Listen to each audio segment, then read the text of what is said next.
No, purple shoes won't go well with that. Hey, how's everybody doing? My name is Apelles, DM Cheshire Cat. I'm here on the channel for Story Games, and we are about to jump into Limbonauts Session 3, Murder at Milliways. I'm kind of excited about it. We got a little bit delayed in its production due to some stuff that was happening with me, but thankfully we finally gathered everybody together, and we're going to have a fantastic game. I'm really excited. We got some good players, and we'll see how it goes. Um, I'm not going to give too big of a description about Limbo in the background. If you're on session 3, you should know it already. If not, hopefully you'll catch on fairly quickly. First, we're going to do, as always, we're going to introduce our players, and I'm going to ask you all a couple of questions, and I want you to kind of, you all, I think, Scott and Allison, you all are used to this. I'll ask you to describe your character, what they physically look like, and I'm going to give you a question that will lead into a scene. Limbonauts is based a lot in improvisational theater, so this is kind of getting our feet wet and letting us know how it's going along, and also letting you see who's playing. So I think we'll start with Allison. Allison, hello. I want you to introduce yourself, introduce your character, kind of describe them. And your question is, what color is the light shining down on you right now? All right. So I'm Allison. I'm playing a moon elf rogue who's kind of had some experience now in Limbo for a little bit. His name is Fane. He likes learning new things, but isn't so interested in following through on maybe the main mission. It's definitely just all about him. I would say the light shining down on him right now is a murky gray because he's sneaking around in the dusk time right before full night. Sounds good. And also, could you give me a little description, just kind of how he physically looks? Oh, sure. So he has green eyes with some gold flecks in there, pale blue skin, with jet blue hair. He's a moon elf. So also thin, kind of medium build height. All right, sounds good. Next up, we'll go on to Scott. Go ahead and give us an introduction. Introduce yourself, introduce your character. Kind of give a quick description of your character. And next question is, what are you eating? You know that the time is about dusk. You know that Fane's sneaking around doing something. What are you eating right now? So I'm Scott. I play a big red frog person, the slod.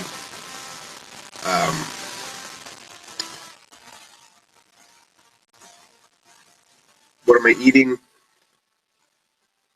I have to say, wherever you go in the universe, or wherever you go to the planes, a burger is always a pretty good staple. We have Scott. What's the name of the slot? What's that? Name. You said. Oh, my name is Warren. I play a character named Warren, the slod. On the slot. What color slot? Red. Red slot. All right. Next up, we're going to go over to Mara, actually. Mara, just give a quick description of yourself, who you are, your character, who you'll be playing, and kind of describe your character a little bit, as well as answer the question, why aren't you all sitting down and eating?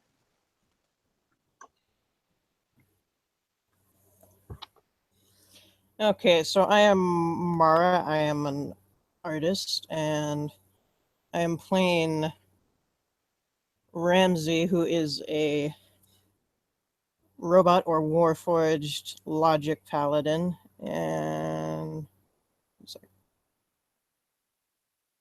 where's it?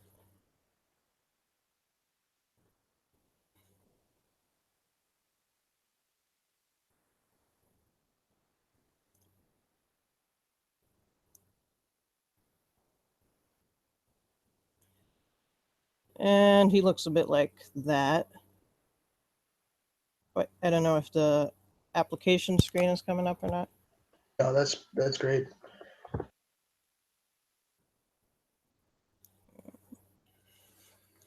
And maybe we're not sitting down and eating because there isn't a table. That makes sense. And I also don't think Ramsey has to eat, but that's a different thing. Yeah. All right, next up, and last but not least, Andrew. We introduce yourself, your character a little bit, what they look like, maybe class, and your question is, why doesn't anyone have shoes? All right, so I'm Andrew. I'm brand new to D&D in general, so if I screw it up, I'm sorry. um, my character's name is Eobard. He is a tiefling um, who is tall with jet black hair and pale yellowish skin. He has a snake wrapped around his neck, and Eobard has been wondering why no one has shoes for the past 10 minutes since he walked into the camp. He does not know, but he decided to join in and take off his shoes. Maybe it's some custom he is unaware of. Excellent. That is perfect. Well, 'tis limbo. You could come across just about anything, and it might be a good idea to take off the shoes.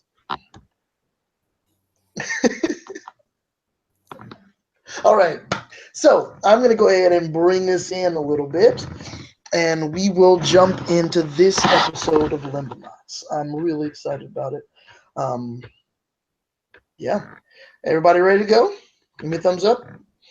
Yep. Everybody good? Yes. Awesome. Okay. And yeah, and I put the names in the chat, so we have Fane, Warren, Ramsey, and Eobard. So that's just good reference for everyone. All right. Let's begin.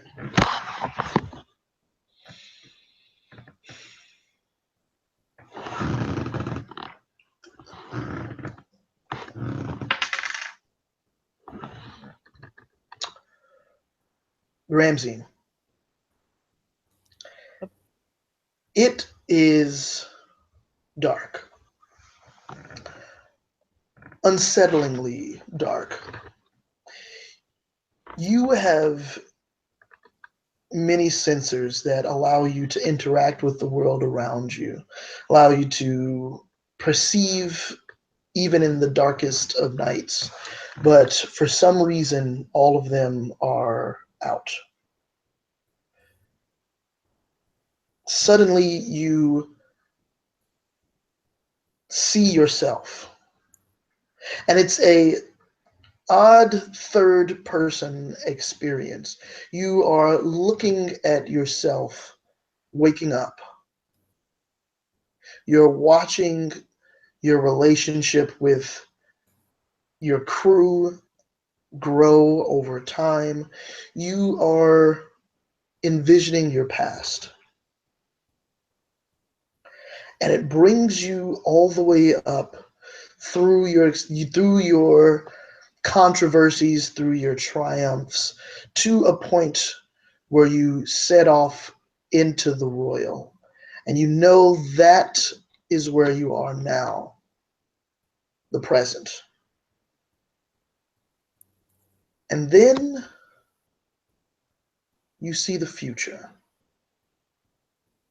And it is massively overwhelming. You don't just see what you will do, but you see everything you could do, every possible path you could walk down, and you don't see the one that you believe will be the future. You see every possible future.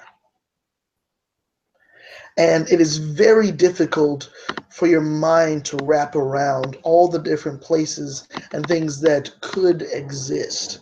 There's so many infinite possibilities, but you know that that's what you're looking at. And then you see a bar. And you're sitting at it. The bar is made out of a very dark wood. And you don't see anyone behind it. You look around to try to gather your bearings and find out where you are, and next to you, there's a figure sitting. This figure is quite a sight. He is about 5'9", thin and feline. He has pointed ears that stick out from under a top hat. His eyes are slits. His feet stick out from underneath his pants as thick, dark gray paws. His hands are wrapped in white gloves, and he's wearing a suit. A suit with tails. A suit with tails made of a material you should be able to recognize, and yet you can't. Because it seems to be changing what it's made of. It looks as though his suit and form is a cutout, and through him you can see other worlds passing by. Maybe for a moment, maybe for just a few seconds, and then they blur. They blur. All these millions of worlds in this suit blur into a thick gray. And here this figure sits, looking at you, and I think the most unsettling thing is his smile. It is a unnatural smile. It stretches beyond what seems to be able to be contained on his face. The teeth seem to flap out on the sides of his head and reach up towards his ears. His smile is grotesque and genuine. He sits there smiling at you and slides a glass full of some unidentifiable liquid towards you. What do you do?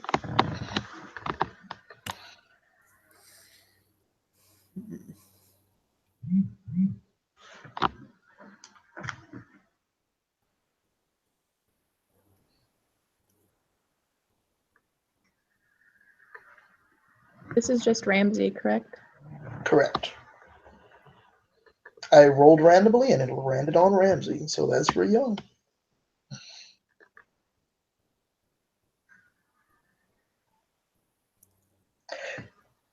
You don't drink, do you?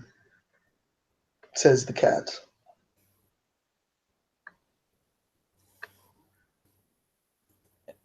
One second.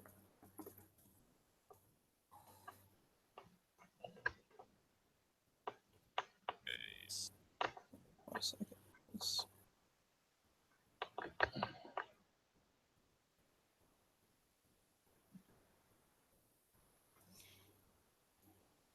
I don't know if my thing worked or not. I couldn't hear it. I thought I heard like it quietly, but I couldn't hear it. Okay, so.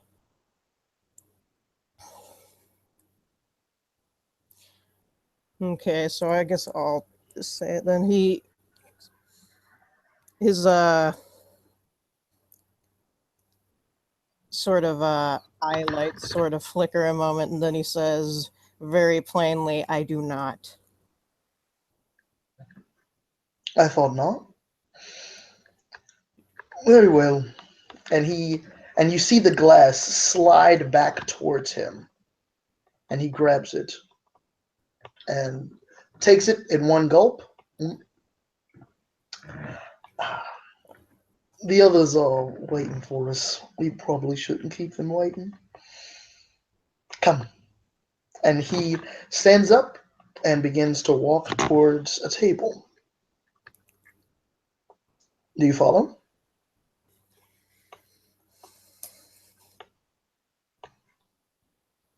He sort of reluctantly gets up and follows because he has no idea what's going on, so we might as well in this scenario. All right, sounds good. The rest of you all, you go through a very similar experience. You see your entire past, you see your present, and you see an infinite number of futures. And then you are sitting at a table. And over to it walks this creature who gestures to a seat. And this robotic man walks up behind this feline in a suit. And as he comes over, he points, please, Ramsey, could you take a seat?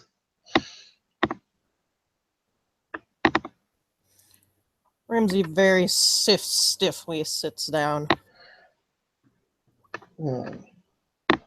Thank you. Hello. Well, I guess I should introduce myself. You all are probably a bit confused right now, right? And he looks around the table kind of greedily at all of you.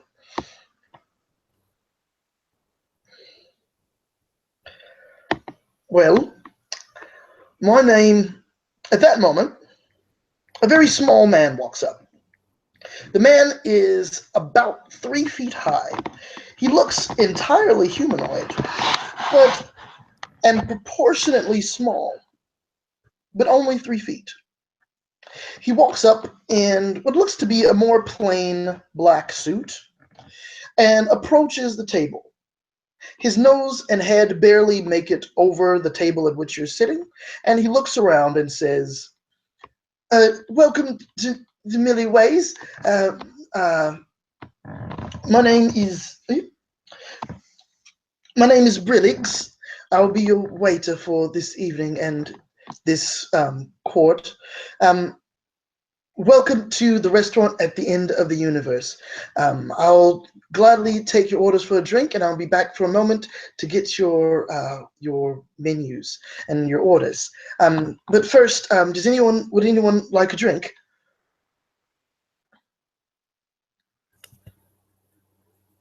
And he kind of looks around the table expectantly.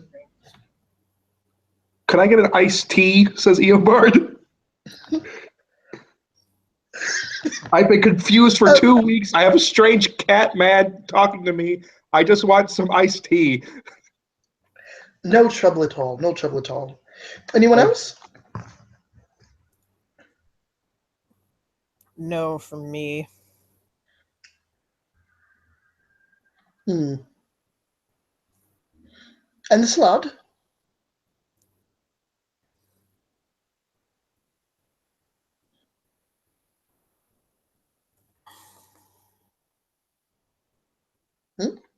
I couldn't hear you.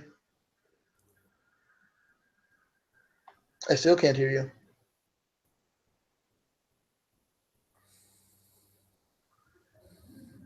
What? Hello? What's going on? How can it happen on 2 different computers? Can you hear us? Okay. Just type it in. Doesn't like slots. I guess the slaughter doesn't want to speak right now. Elf, would you like anything? I'd like to see the menu first, please. No problem. You actually can look down, and there is a menu in front of you. Oh. And on the front, it says Milliways, the restaurant at the end of the universe. Can I peruse the drink section quickly? You can. Well, actually,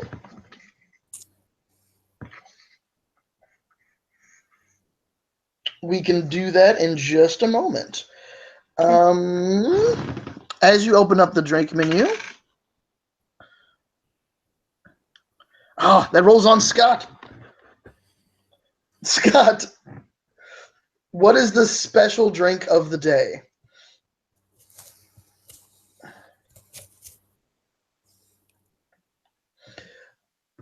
A wizard ale, Scott says.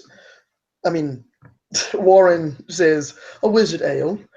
And the man says, oh, yes, no problem. And takes that down.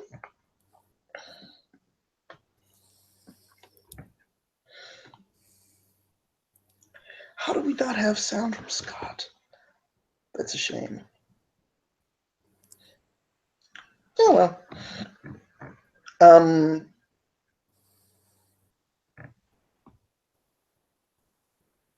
Is Wizard Ale the special?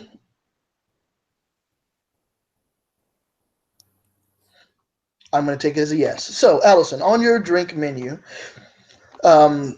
excellent. On your drink menu, it has. So, for those of you who, if you're watching this, we have a chat going, and so I'm looking, and while we're trying to get Scott's sound back up, we're also having him type in his answers. So, on the drink menu right now, it says cough syrup as the special, half price, only 30,000 credits, and underneath you see it looks like there's water, but there's also like methane. There's also one that says like liquid nitrogen, and there's like, and it seems to scroll by like internally, and it just scrolls through a lot of different drinks of all different kinds. But yeah, that's what's going on your menu right now, Allison. But right now the special is cough syrup. Does it say anywhere what the credits are, or? Yes, the rest of them are at least 60,000 apiece, and they go up from there. Including water? And the iced Water, tea. definitely including water. Oh. I'll stare at that for a moment and then be like, no, thank you, sir. After Eobard has a peek over at Fane's menu, he cancels his iced tea order. He's like, oh, well, okay. I'll get you your wizard ale, and we'll also, well, I guess that's it then. Well, I'll be back soon. Would you like anything? And he turns up to the cat-like man who's standing there, and he says, one Pangalactic Goggle Blaster, if you please. And he says, no problem. And walks off. This Catman turns back to the table, a little bit more intense now. You can see he's a little bit flustered that he was interrupted, but he carries on. My name is Sheshakat, forensic astrologist and 20th level bard of the fourth wall. It is my pleasure to finally meet you in person. And he looks around the table. Fane, Warren, Eobard, Ramsey. It is a pleasure to finally see you. And that creepy smile creeps up the side of his head again. Would I recognize that smile from when I had met him? You would recognize the smile, definitely. Okay. It's like, hi, thank you for the ring? For the help with the ring? Not a problem. It was my pleasure. I've been watching you all for some time. How do you know my name? I know a great many things about you, most of which I shouldn't. You needn't worry. No one's looking for you here. Eobard's sitting on the edge. You've come here because you most likely were about to die, and I pulled you out of the royal. I've pulled you here to help me with a particular task with which I've been having quite a bit of trouble.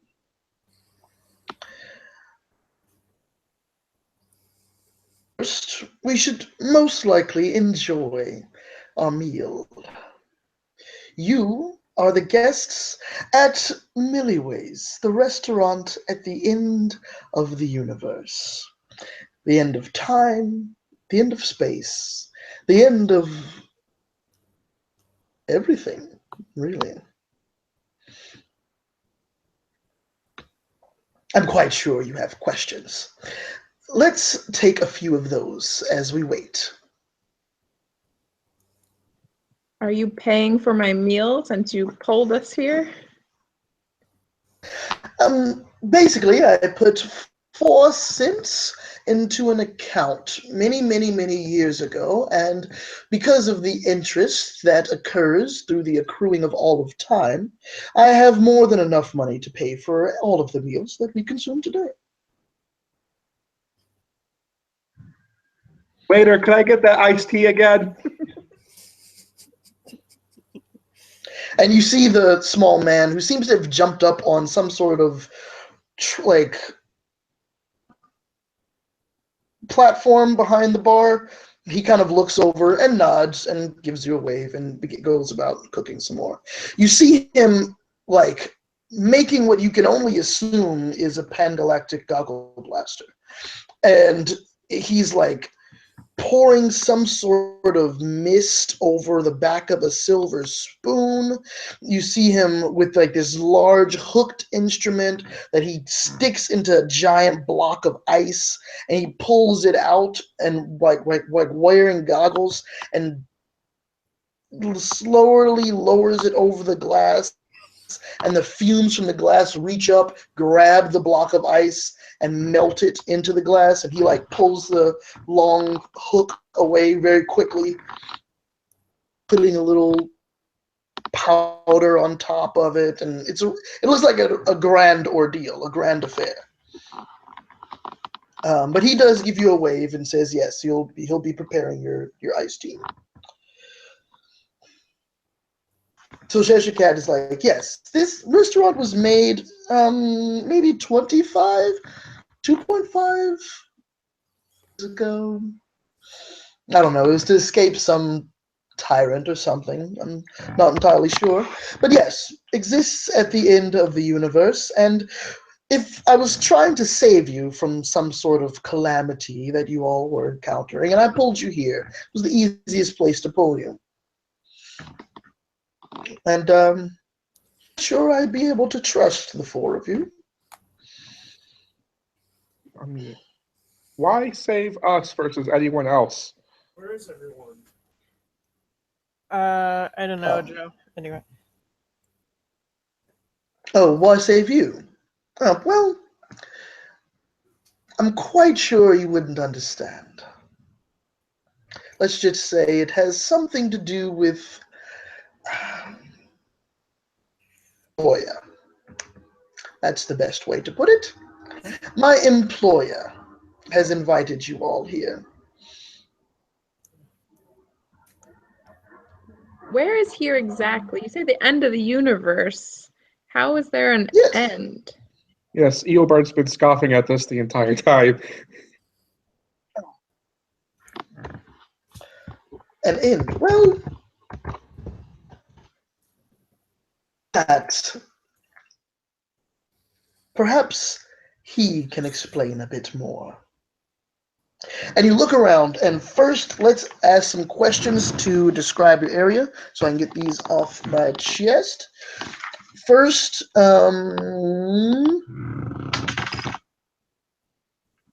Allison, number 2. Allison, I need you to describe a food that is made of beef. Okay. Mm-hmm. So this concoction is known as the beef wheel. And it starts with spikes that come up from the plate, and then long strings of beef go out around it, and there is a long sinew that goes at the bottom to make this wheel. And when it's served, they spin the top of the spike, and this wheel of meat comes up, and they flambe it with a torch. So it's cooked at the table right there with these Sweet. long little tendrils of beef attached together. Right. And as you take a look around, you do see a couple of them at different tables. There's 4 of you sitting at one table. Behind Fane and for some reason I'm imagining Fane and what's his name? Eobert sitting at one side of the table, and Ramsey and Warren sitting at the other side. Behind Fane and Eobert, there seems to be like an open courtyard. There's the door to somewhere else, as well as like a statue of someone like pitching some sort of spiked ball. You're not entirely sure what that is, but that's over behind you. To your left, you see a couple other tables. There's a group of people sitting at one of the tables. They seem to be a religious order of some kind. And that's Scott. That's number 4. Scott, I want you to describe an outfit of a religious order they're going to have. Also, I need Mara, please describe choose a precious gem or metal. And Andrew, I need you to give me a building material.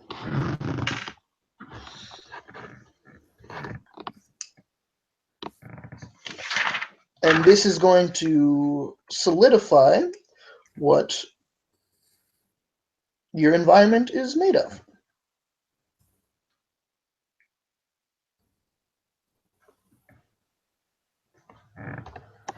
So the building material is a brick with mortar. It's not very inventive, I'm sorry. Brick No, and that's mortar. fine. Yeah. Brick and mortar. Mara, please give me a precious gem or a kind of metal. Or a precious metal, like silver, opal. gold. Opal. Beautiful. What color is opal again? It varies a lot, but I'm gonna say it's an orange type.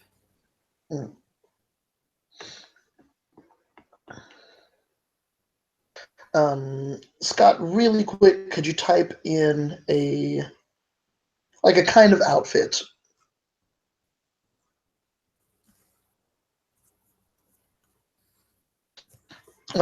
Basically, I'm going to show you all this. I'm gonna hold it up.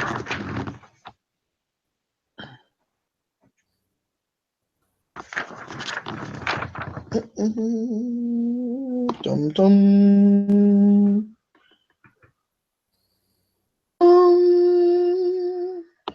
This is the room you all are in. You all are right here. Okay, so over here is the door. There's a statue. There seem to be 2 more tables behind you here. This is a table where it seems some religious people are sitting. And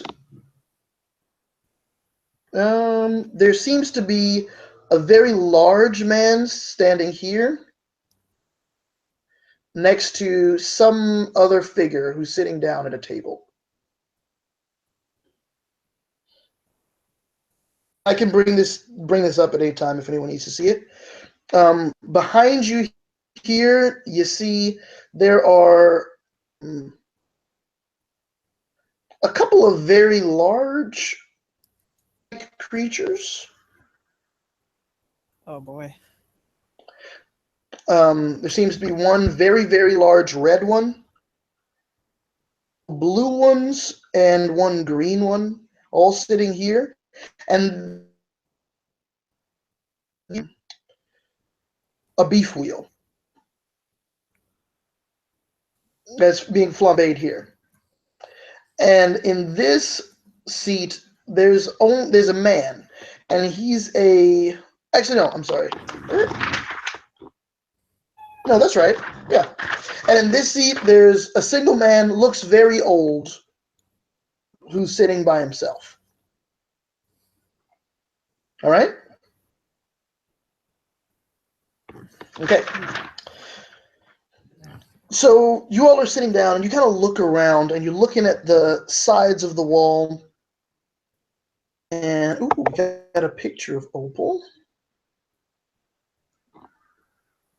Scott also put his response for the clothes. Ooh, that's beautiful. A nice orangey opal. This opal is actually the theme of the room you all are in. There is, like, most of the walls are lined with these opal stones. The countertops have opal stones as their decorations and inlays. But the ground seems to be brick. The floor seems to be brick and mortar laid over, and it's not like the kind that you would see on the side of a building. It seems like a very smooth orangish rock that is connected. So it matches the opal that's on the walls and lining the seats, and it's overly opulent, this room.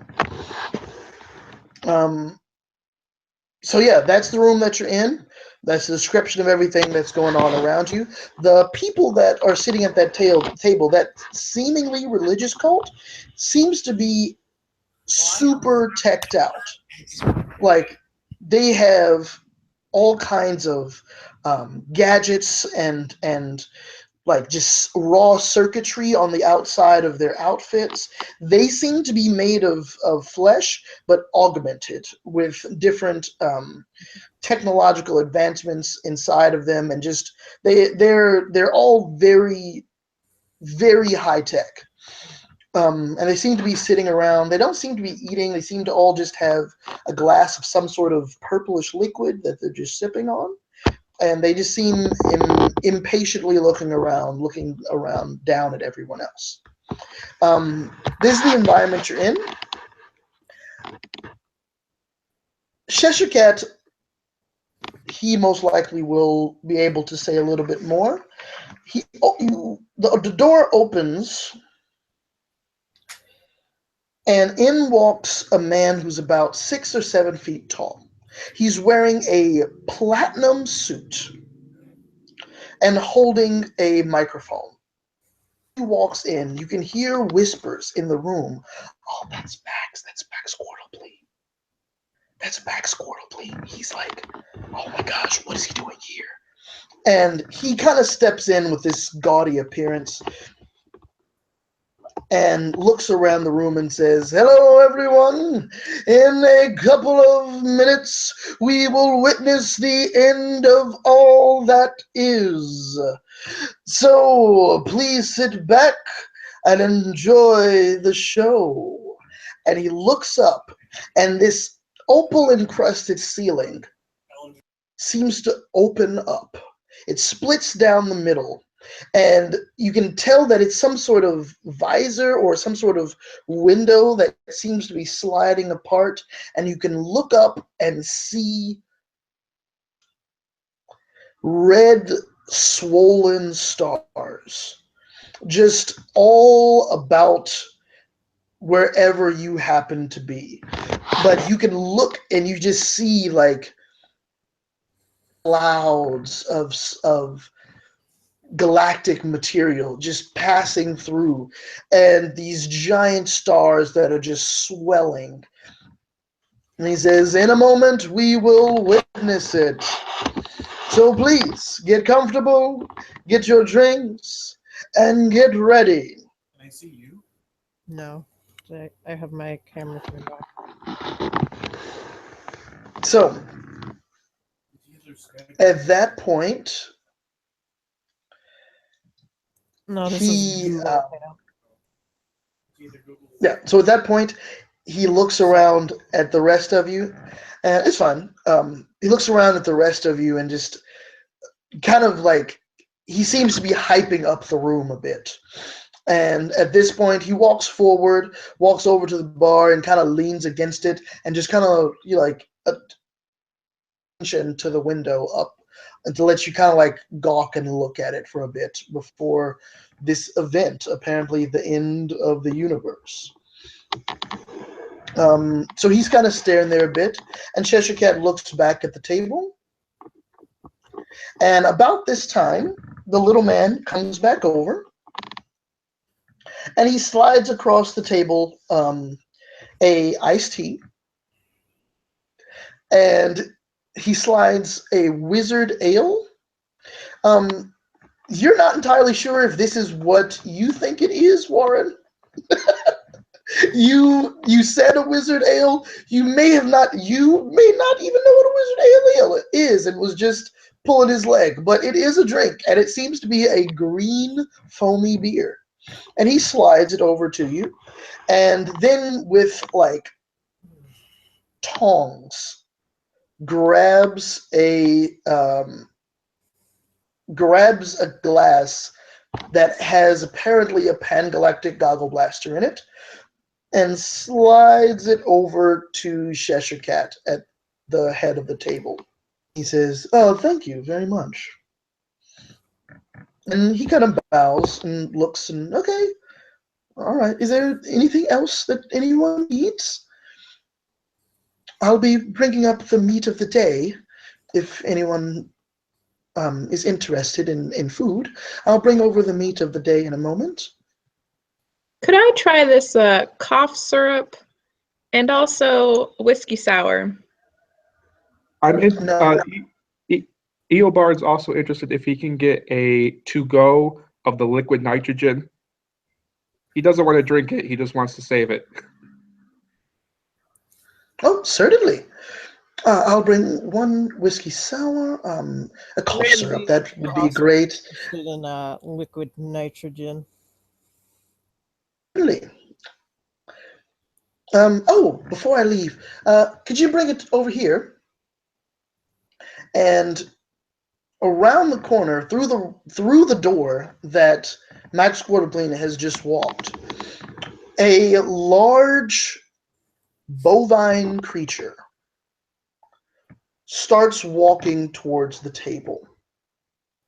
He walks around in slow, deliberate movements, an all brown color with sawed-off horns on its head. It walks over to the table, and the butler, who you assume is the waiter, or looks and says, "This is the meat of the day," and he walks away. And this bovine creature walks over, looks at you, and says, "Hello, I am the meat of the day. Can I interest you in my shoulder? Perhaps my liver, which is quite sweet this time of year. Also, we have a special, the beef wheel, in which they take strips of my stomach and spread it about on a wheel that is flambéed for your pleasure." And he says, "In what way would you like to consume me?"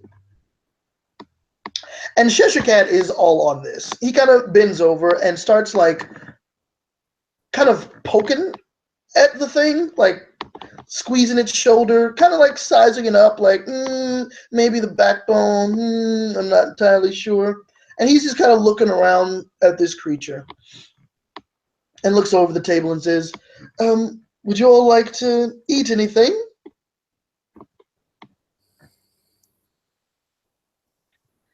I would like a nice brisket sandwich and the meat wheel. Yeah. Another meat wheel, please. Ah, crap. Hmm. And at this point, Cheshire Cat looks at Ramsey and says, "You're not too into the food thing, are you? This is probably not that interesting to you, So is do you it?" know where any tape is? Because it's disconnected. It's hanging off. Is my microphone still working? Because it's Yeah, it's fine. We hear okay. you fine. It's I need to reattach it to the headphones via tape or something. Want me to look at it? Yeah, But one yeah, he second. looks and says, The wire is fine, but it's detached.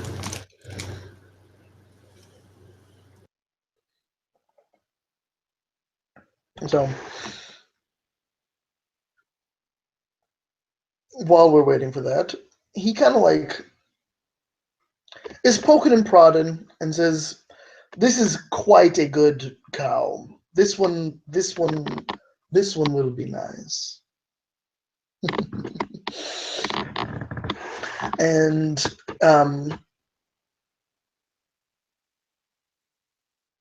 yeah, so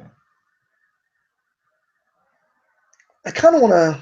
I'm gonna wait for a second because I want to talk to Ramsey a bit.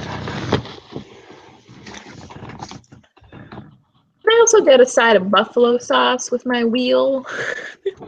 And Certainly. some,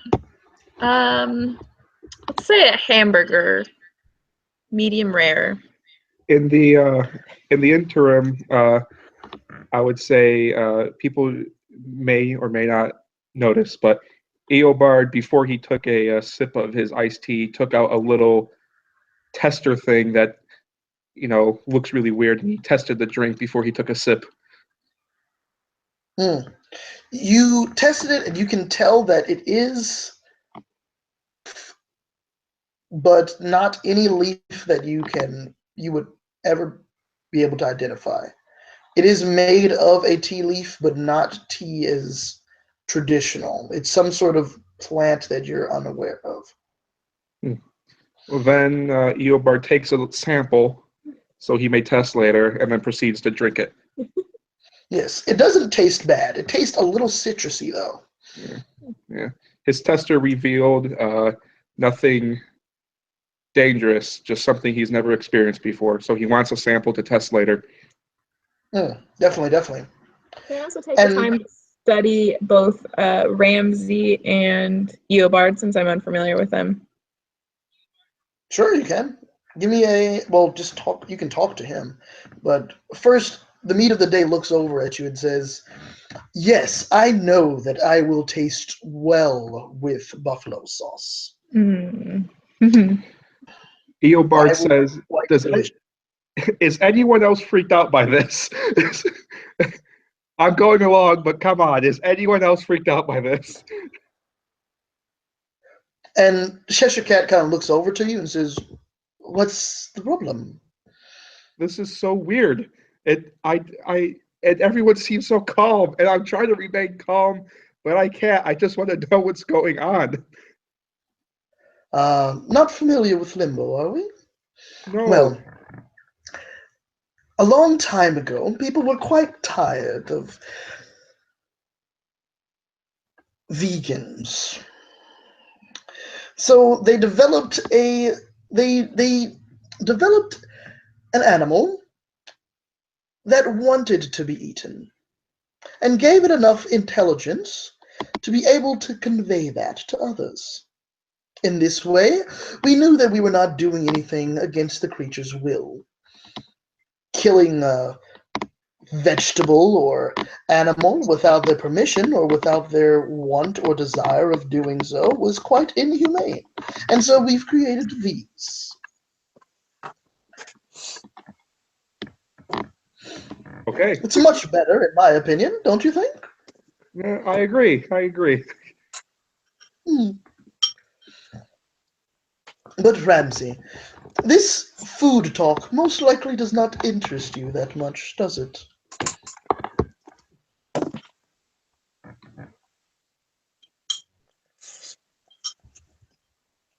Ramsey?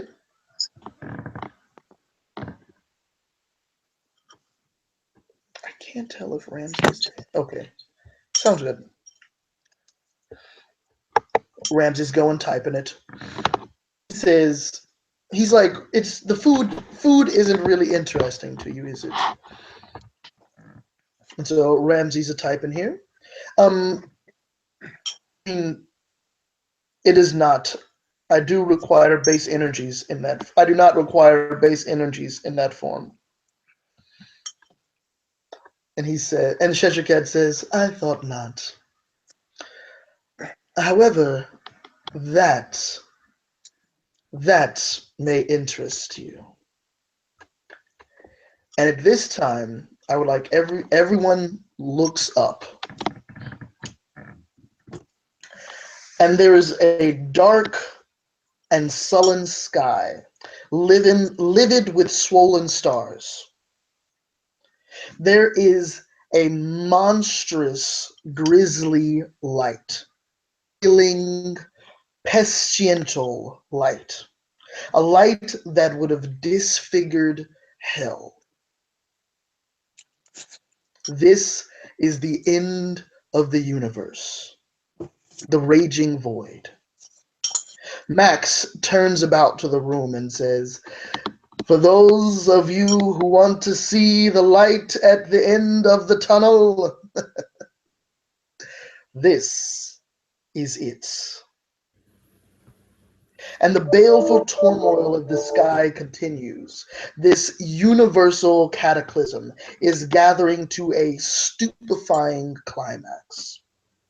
Photon storms gather in swirling clouds around the restaurant. It prepares to tear apart the last of the red-hot suns. What, Joe? Is it working? Yeah, it should be working. And says, what we all find immensely exciting is this terminal experience.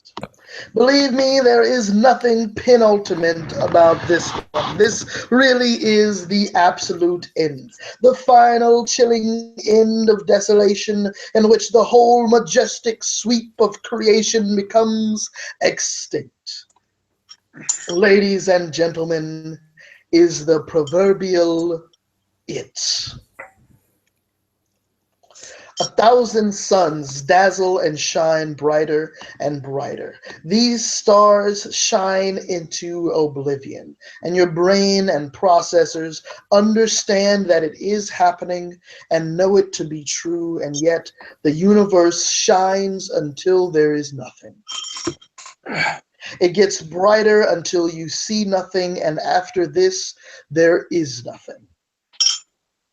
Void.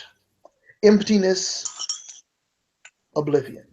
There is no vacuum, for there is nothing in which one could say a vacuum could be said to exist. This is absolute. At this point, you hear a violin. And you look about the room and you see sitting at one of the bar stools a wild-skinned violinist with a cord connected to his violin and to a speaker on his hip. Plays this majestic tune, and it resonates with you with the sound of utter oblivion. It's nothing. Oh, whoa, we gotta mute. We need a mute. Reverb help. Something's bouncing. Hello? Yep. I think it's the two Scots.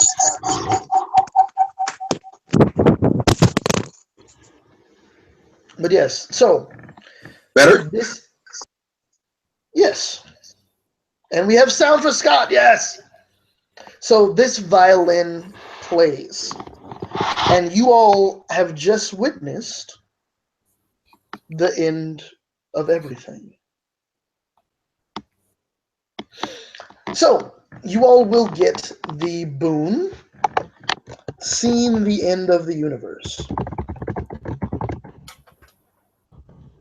And it is a permanent increase of your wisdom score by 2. So everyone's wisdom score goes up by 2, having seen the cataclysmic end of everything.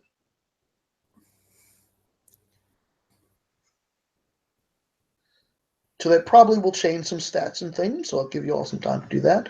But you hear this violinist playing, and playing over the end of the universe. And Max kind of looks up and says, "Yep, there is nothing now.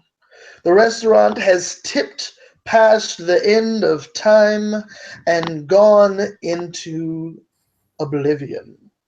There is nothing here, but soon the time-space engines will pull the restaurant back into our world. And that's good for you. Otherwise, you'd be stuck in nothing forever." So, let's begin to give a few people some shout-outs. Let's see who all is here at the end of the universe. This isn't my normal room, but we'll see what's going on around. First, we have, and then something happens that everyone is not expecting. A darkness envelops the inside of the room. And I need everyone to please give me a perception check. Yeah. And now let's start this for real. Rolling. Everyone, please give me a perception check. Oh, nat 20. Woo! Nat 20. Awesome. No shit. You're rolling your 20. That is a 14 plus 1. 21. Everyone doing pretty good. Can you hear me still? I can't hear you still.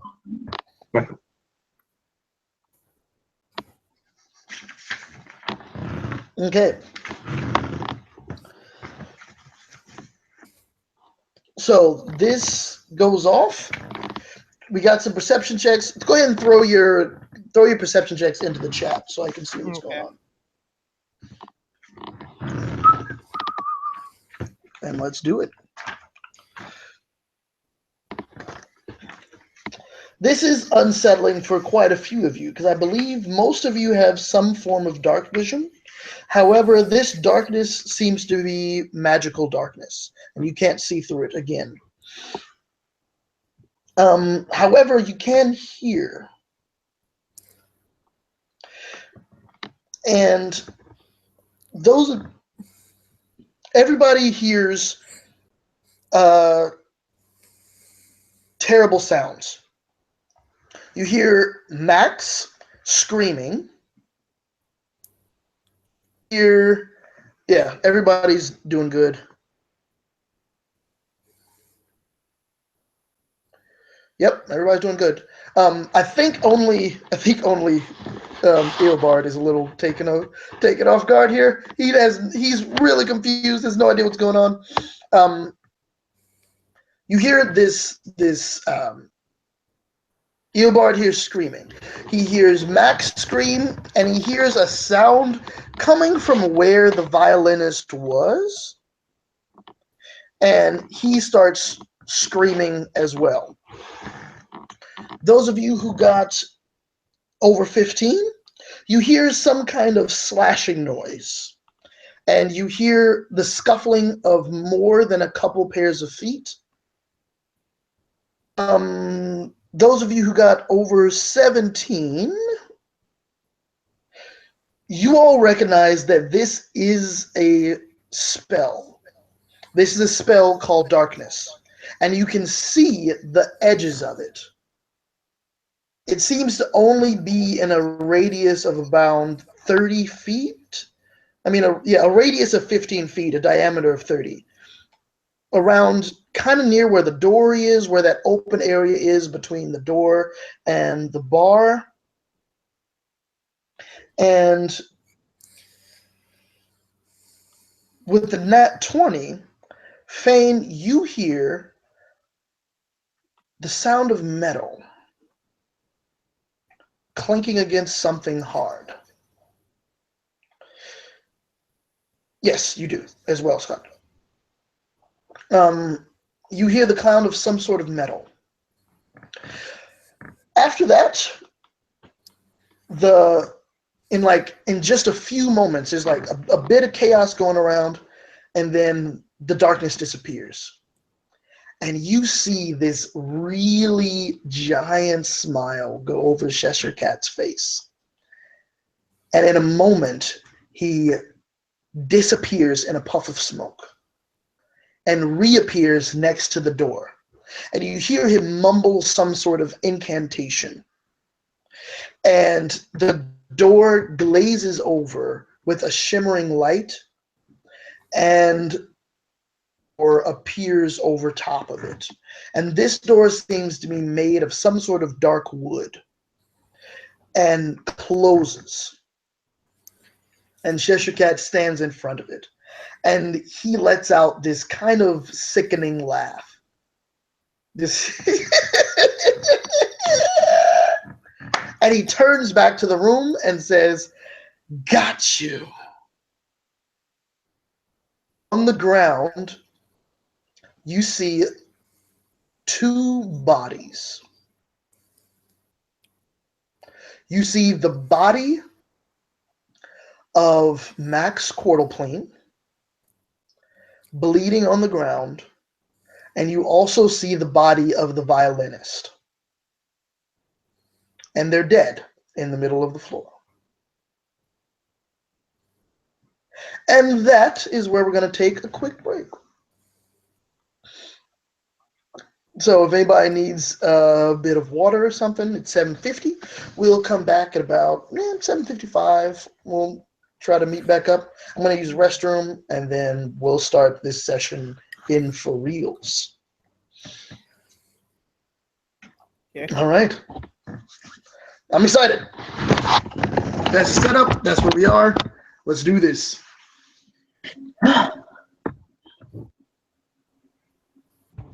Also, do mute.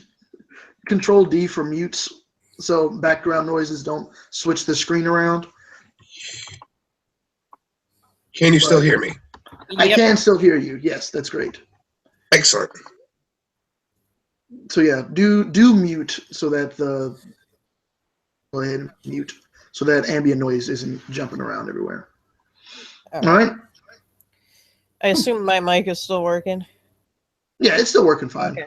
Yep. All right. We duct taped it back on, so.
Usually when we go to breaks, everybody leaves, but it's everybody still here, so we can, if we want, we can jump back in.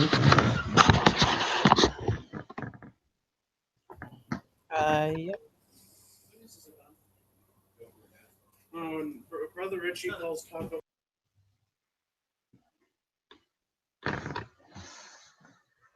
Yeah, I'm not entirely sure what water is.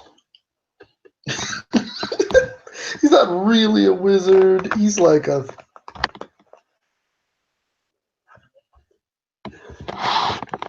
Correct.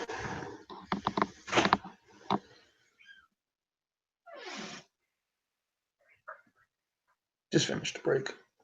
About to get started again. You need anything?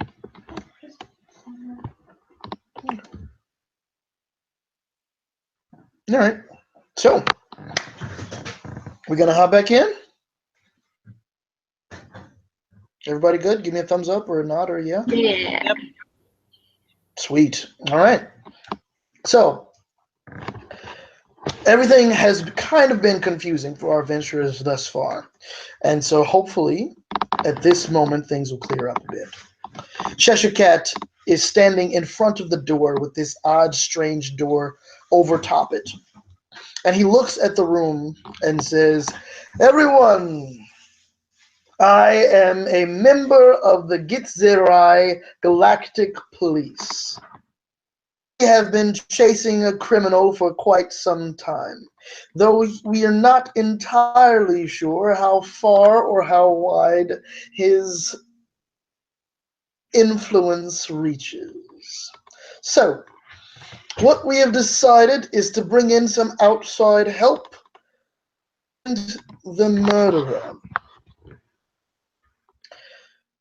These four," and he gestures over to your table, "have been brought from across all of the time and space to come here to assist me with this very important project. Please cooperate with anything that they say, and we will find these murderers and bring them to justice. If they have any questions," and he kind of looks slyly over to the table, "they can come and see me in my study. There's no use trying to escape. These walls are made of stardust, despite their opal exterior. I will be waiting inside of my chambers. If they need any assistance, they can come to me. Until then, please give them your utmost cooperation, and we will find who did this." And he opens the door behind him, and it seems to lead to a very different hallway. And he steps inside and closes the door. What do you do?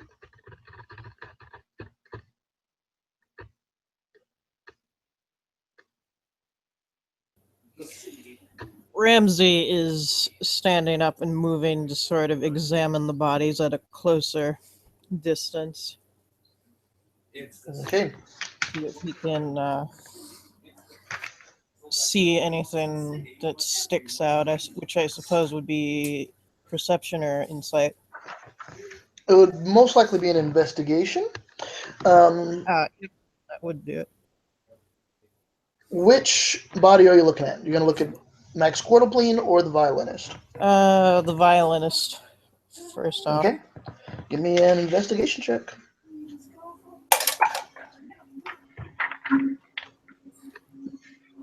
Is anyone else doing anything? 19. Yes. Sorry.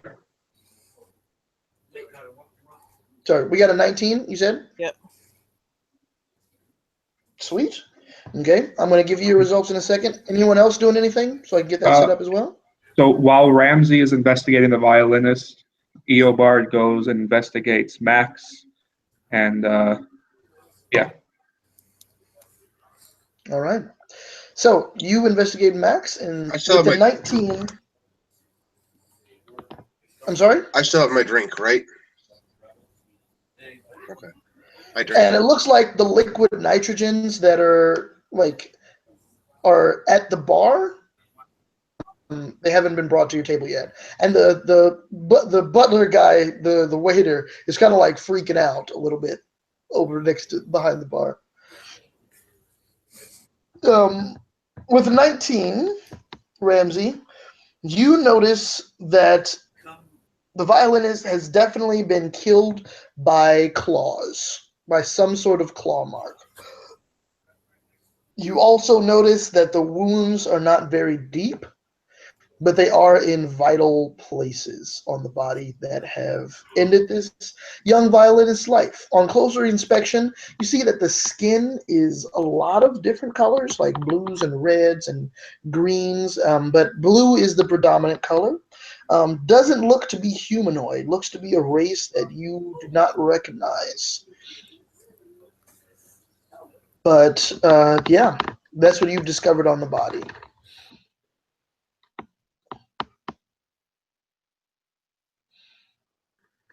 Is there anything else in specific you're looking for, Ramsey? He's going to turn his optics on towards if there's any sort of footprints or anything around the body, which probably not, but he might as well check. Okay, that would be a survival. While you're doing that, I'm going to go over to, what's his name? Eobard. Eobard, with your 17, you are able to notice that the body also is killed by claw marks on the back, on the neck, on the chest. Dead. He's bleeding out. You also notice on Max Quattleplane's right shoulder tattoo,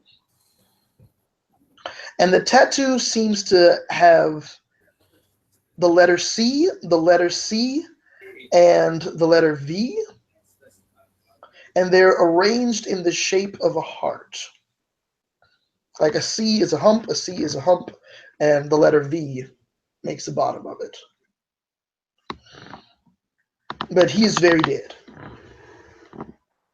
A one on the floor. Yeah, looking around, you're kind of like, the floor is made of brick, and the color of the brick kind of like is helping you look. Like you're looking around, but it's not a. You're not really seeing much. You're seeing that there's blood on the ground. It seems to have fallen from these people's bodies, but that's about it. But from what Cheshire Cat said and what's gone on, whoever is the murderer is most likely still in the room. So while they get up and look at the bodies, I'll intently eye all the people that are in the room and study kind of their faces and demeanor, how they're sitting, what they're facing, if they look scared or not.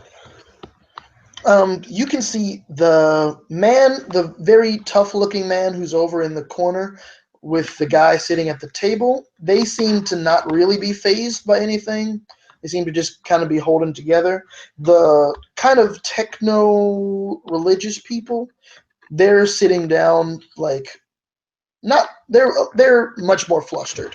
They're kind of like talking each other back and forth. They're trying to they're a little bit more nervous looking. The guy who's behind the bar looks like he's like out of it. He's kind of freaking out. The poor guy. He's a little bit taken aback by the entire situation. The slod, the same as they did before. They are entirely indifferent to everything because they are beings of chaos. And behind them, the man seems to be sitting still, doesn't move around a lot. Has the drink that the butler had given him earlier, and you know, if you want any further thing, you probably have to go over and talk to them and try to get an inside check off. Sure. What about the food, the meat of the day? Meat of the day is standing exactly where it was, smiling. Let's eat. He says, well, it seems that I've lost access to my revolver. I was planning on shooting myself. I thought it'd be a valiant way to go out. But that seems to be outside of the door.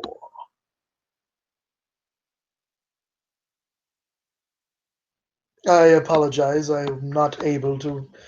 This isn't really whetting anyone's appetite. I'd like to go look at the religious folk with all their tech gear and examine their kind of machinery or hands. Okay. So you stand up and walk over to them, and they are talking to each other, but as soon as you kind of come over, they look at you and they look away, like very haughtily. Like, Hmm. you guys seem a little flustered. What's going on? What brings you here? Did you see anything? Do you know how these men died? Hmm. You don't particularly, and they kind of like talk over their nose. You don't particularly look as though you are aware of Zarquan.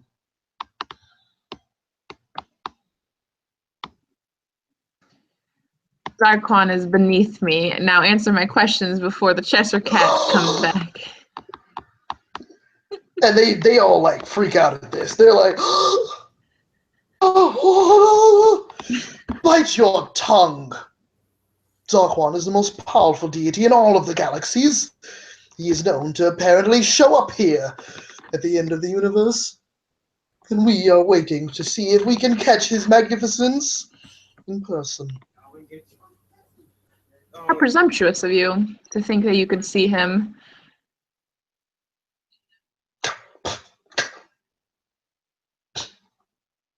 And roll persuasion. Let's see if you can get these guys to say anything.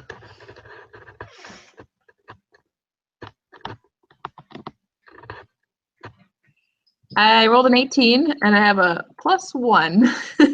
Yeesh. Okay.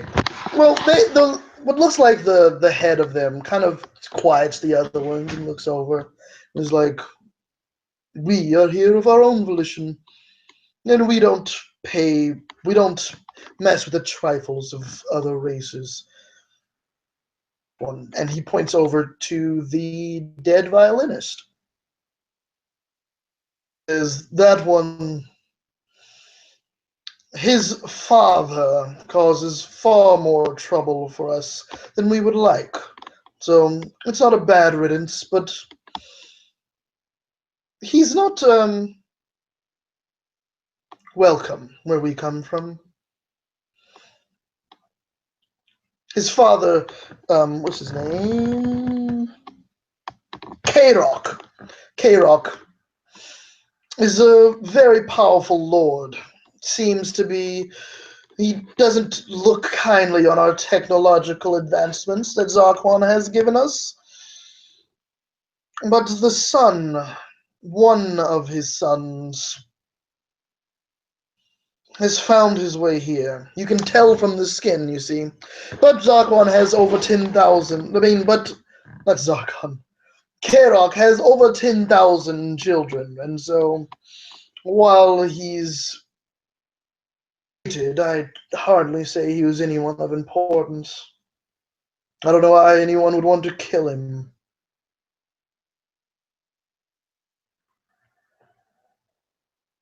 And what about, is it Max? Sorry. Oh, Max. He's an entertainer here. He runs in the restaurant at the end of the universe. He's usually in the fancier rooms, though. I wonder what he was doing in this rubbish area.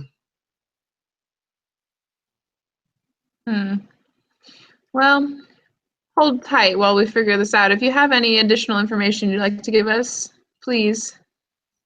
We're gonna be stuck here until we figure it out. And then I'd like to go over to Ramsey, who seems to be ineptly looking at the ground. And I'd like to convey the information that I got from those tech people, and that if the fact that I heard sort of a machine or mechanical sounds during the blackout, and ask it does it have a gender? It, him, to speak with them, since it seems like he might have a little better luck, while I look at the ground and try to investigate if I can see any clues there. Ramsey looks up and he's been kind of fiddling with his visuals for a minute, and Somehow it all got blown out. he nods at you and starts walking that way. Mm. They do respond quite a bit differently to you as you approach. They see all of the quite advanced technology that is part of your construction, and they kind of all sit down and they say, "Oh, a prophet. What is a prophet doing here?"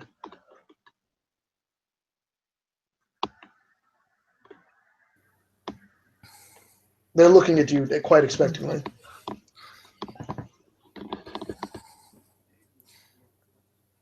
Ramsey says, "What do you know about this?" and gestures at the corpses. According to this post that Mac did So we were just sitting here, and the lights went out, and when they came back up, they were there.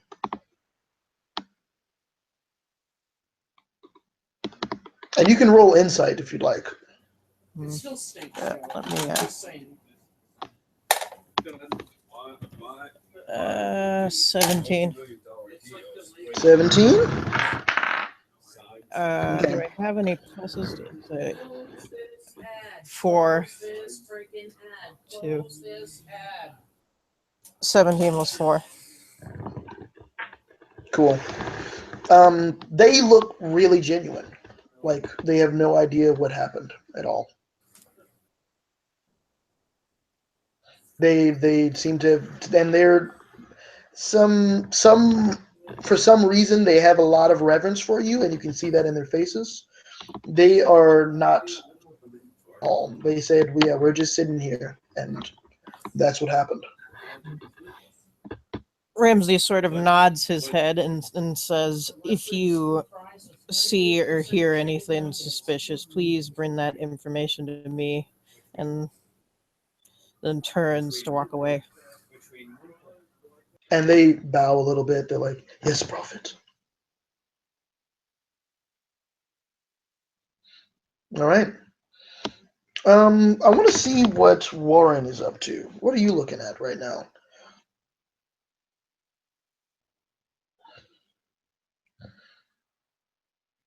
Warren.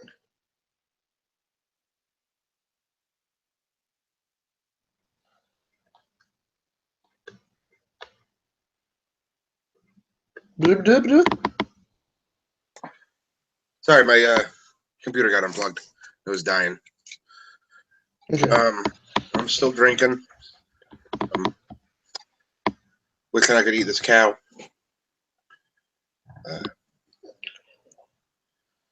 You do notice there are a group of, and you recognize them. These are Slod sitting at the table behind you. And they, as always, they're talking amongst themselves. There seems to be one really large one sitting there that's red like you. And they're just talking amongst themselves. Can I hear what they're talking about? Give me a perception check.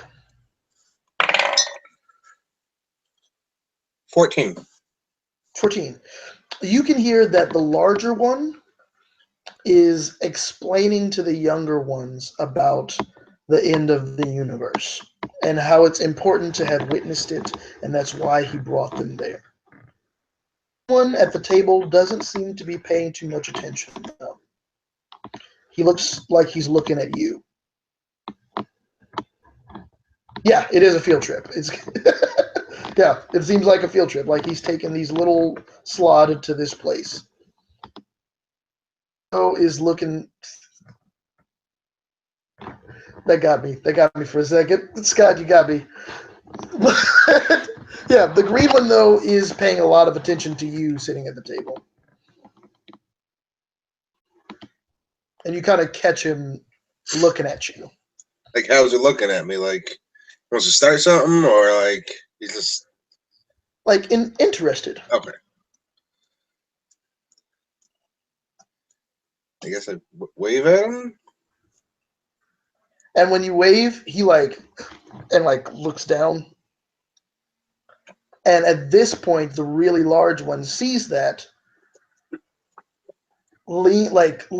turns around and looks at you and sees you. And he's just and you can see there's this frog has teeth, like rows of very sharp teeth. And he looks back and kind of gestures for you to come over.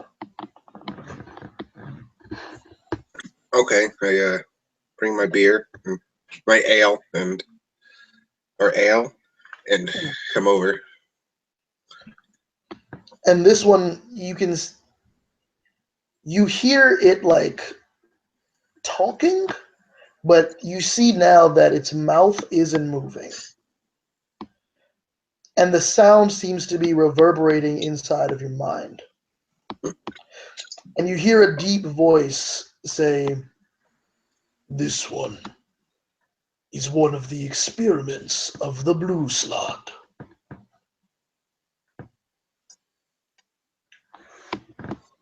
I'm unaware of their meddlings with men, but this seems to be one of their experiments.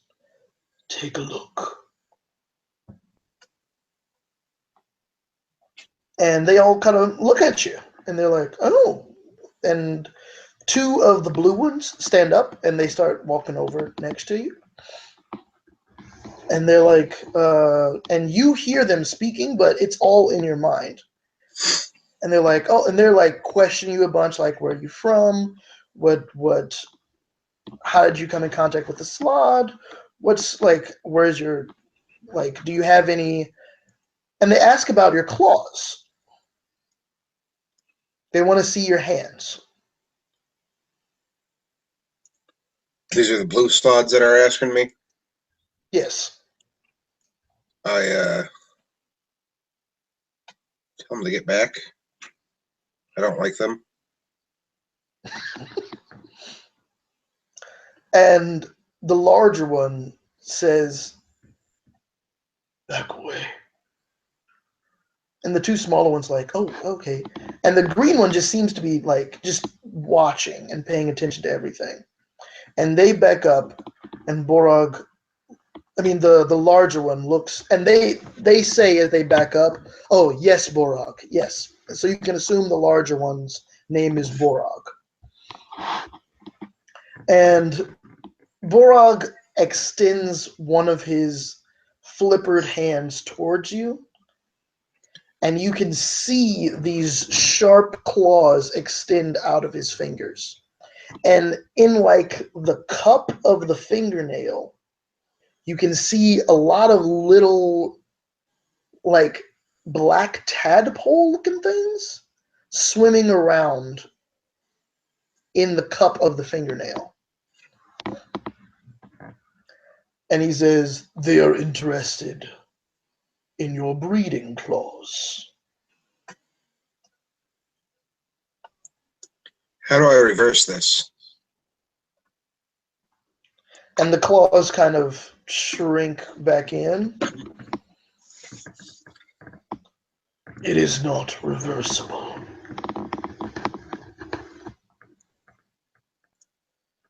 Be happy that you survived."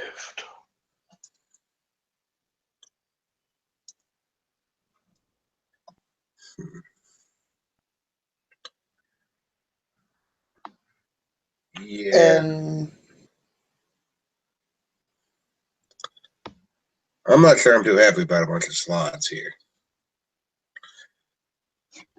I have been watching while that happened, like looking back and forth between their silent weirdness. Mm-hmm. So I would have seen his like claw things coming out. Yeah. He's not hiding it at all. And he says, and he looks,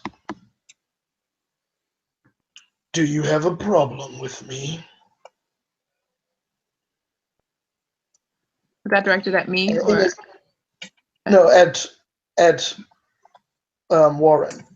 And then in a moment, he is bent down and is right next to your face. And you can see his smile like full of teeth, and his eyes are flickering with like 30 different colors. And he says, "Little Slod."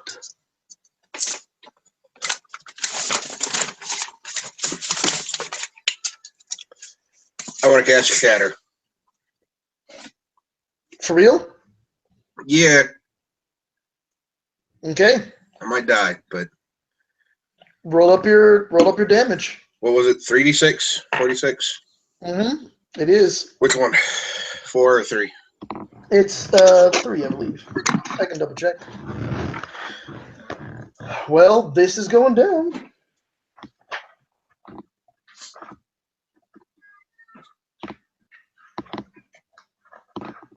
Pretty sure I'm about to die. I'm pretty sure. But Can you take the little mini brush here? 3d8. 3d8. oh, awesome. I could, if I could find my dice, that'd be awesome.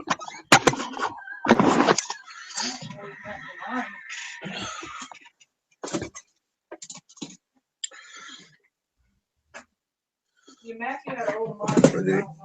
I'm just going to use this app here I have.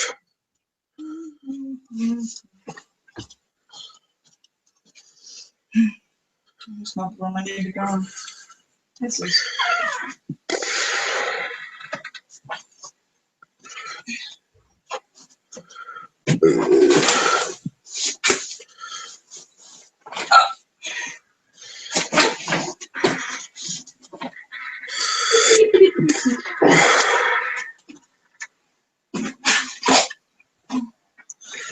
Hmm.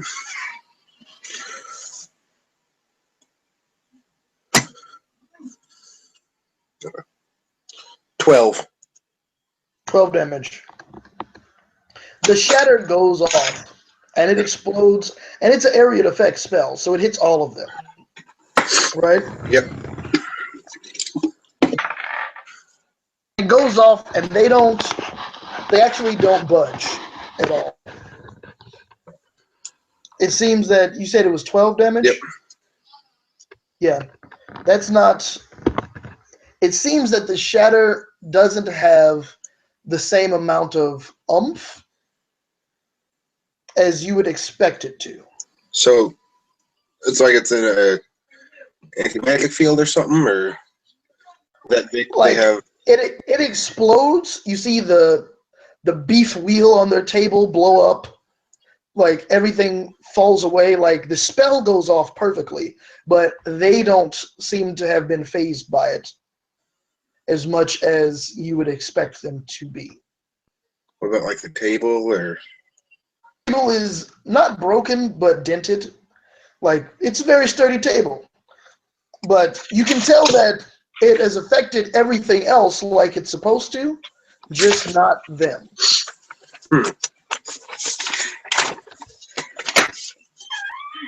And at this point, Borag, I need you to make a very important perception check.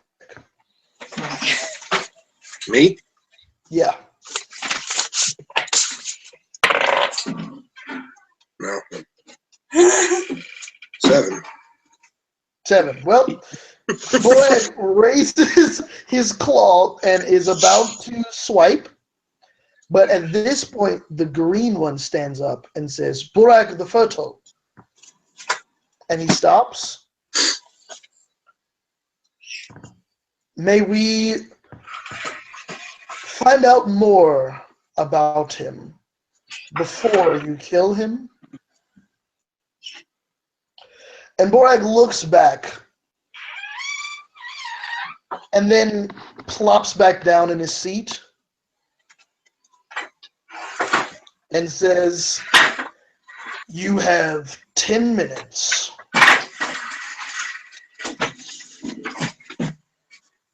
my children.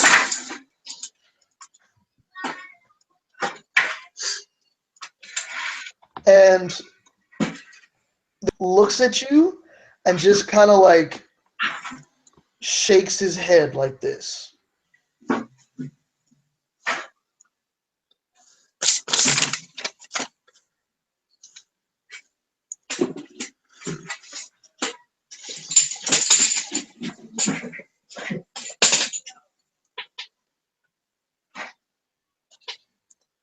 I do the back of him. He just says no. You know, back. Sarcastically. Well, you have seen this explosion go off in the corner, and this giant slod stand up and then sit back down. What do you all do?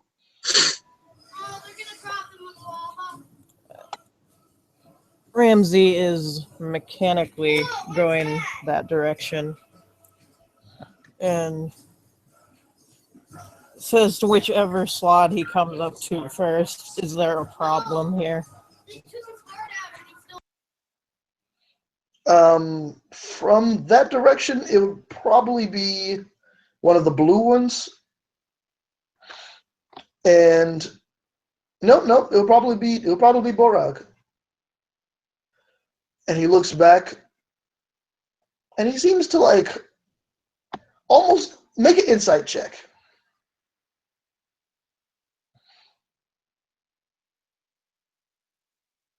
+13 +4. Yeah, he seems to like genuinely to have stopped caring about everything that's happened. Like he just forgot.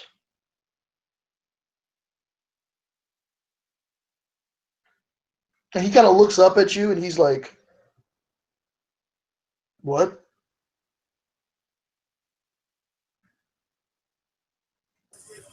Never mind. And then he turns back to the group and continues to explain about the importance of the end of the universe and why it's important to see it so that you don't get attached. And the reason, now that you all are close by and listening, the reason that he's giving is that you shouldn't get attached to anything and that everything always changes and at the end it all will end. There's no need to like invest in things like and kind of like talking to his kids that you've gleaned that these are probably his kids or his offspring, and is explaining to them the end of the universe. And that's a slod. Doesn't particularly care about most things. And it's just kind of going back to talking to them. I'll have seen the explosion and the like clouds coming out, and I'll go over to Warren. Like, what just happened? Are they the killers? What? I saw the claw marks on the bodies. Are they? Is that them? Probably. You can see like Warren. You've seen Warren through a lot of stuff. This is the first time you've seen Warren visibly angry. Like Mad. Something's on his mind and it's showing. And this is like maybe the first time you've seen Warren look at anything with any sort of importance. But yeah, he looks really bothered. I was about to say, I'd like to go over to Borag, I guess. Did you see anything during these murders? And he kind of looks down at you. Give me a... Nope, you don't have to give me anything, actually, not for Borag. He looks down at you, and he looks you in the eye, and says, "I think I killed that one." And he points to to Max Quarterplate. I will say, you think. Why are you uncertain? Why did you kill him? I often don't know what I've done 5 minutes ago. I think I might have. But I see your claws again. Roll persuasion. Rolled a 10, so it's a 11. At this point, he just and starts talking to his kids again. Could I face the green one, the one who Borag would have turned to? I guess I would have seen that. You turn to the green one? Yeah, and ask him, did you see anything? What did you kill perhaps the other one? Do you know if Borag here killed Max? Give me a persuasion check for that as well. Because he looks like he doesn't want to do anything to tick off the big one. I rolled a 16, so we got 17. Okay. He kind of looks, and you hear, he doesn't say anything out loud, but you hear in your mind, I am a spellcaster. Borag was bewitched.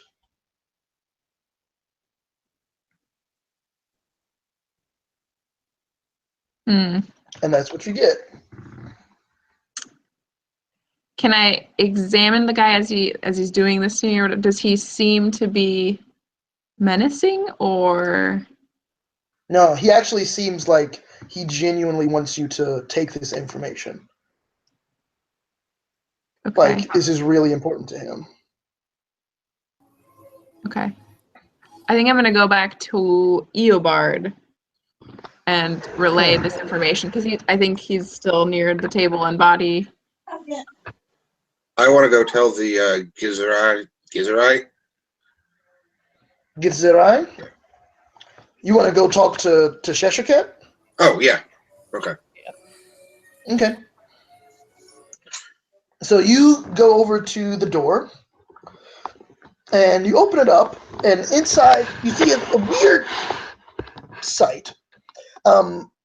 It's one room to the hallway that you assumed was here already. It's one room. The first wall that you see when you walk in is just a shelves full of all kinds of knickknacks. There's a jade pot. There seems to be a sword leaning against the wall. There's a small cage with a rabbit in it. Like, it's just a whole bunch of just stuff on this wall.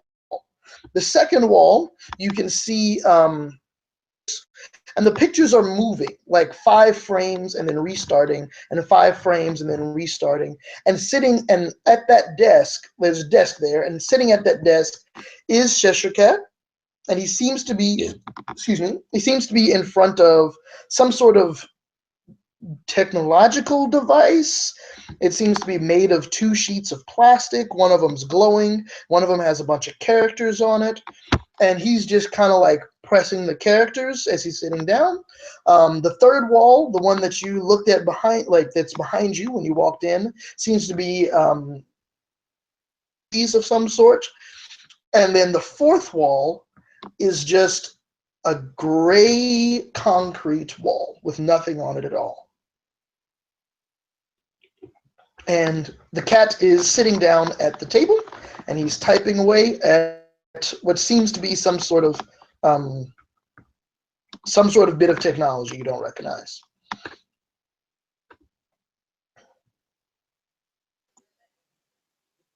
The Slods killed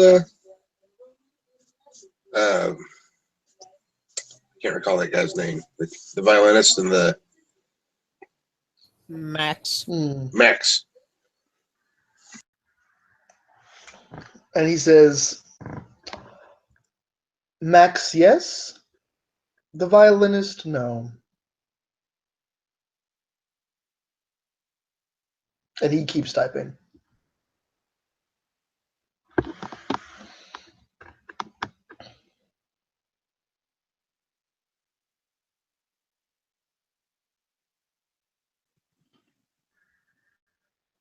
In the meantime, could I have conferred with Eobard and I guess Ramsey? Where is Ramsey? Ramsey has probably kind of went that direction that you went.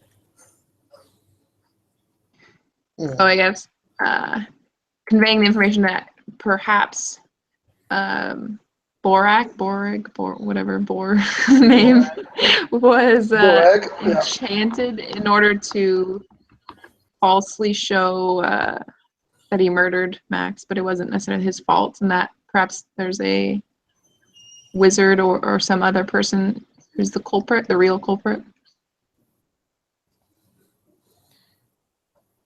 Possibly the same entity that casts the darkness. Yeah, I would have already mentioned that it was a spell for anyone who hadn't realized that. You still have, let's see, you all haven't talked to the guy. There's one guy, an old man over in the corner, and there's the Bartender, waiter. bartender, yeah, the waiter, and then the owner with the very large bodyguard. When I look at the guy by himself, what type of accessories does he have? Does he have like little bags, pouches, any staff, or does he have armor on? What's he wearing? What's he have? No armor, but you do notice that there is a necklace with a pearl in the middle, and it seems. Give me a Arcana check.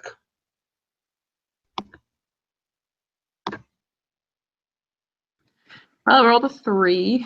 I have +5 for that, so I guess Yeah, 8. he looks like a normal old man. Okay.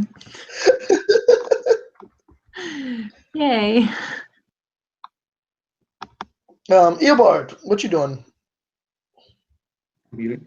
So, in the interim, as I was investigating the body and the explosion, I have become a little bit panicked because of all the confusion, especially from when the darkness hit. I am not as calm as Fade seems to be. So after she comes over, or he comes over and informs me about the Barag. Mhm.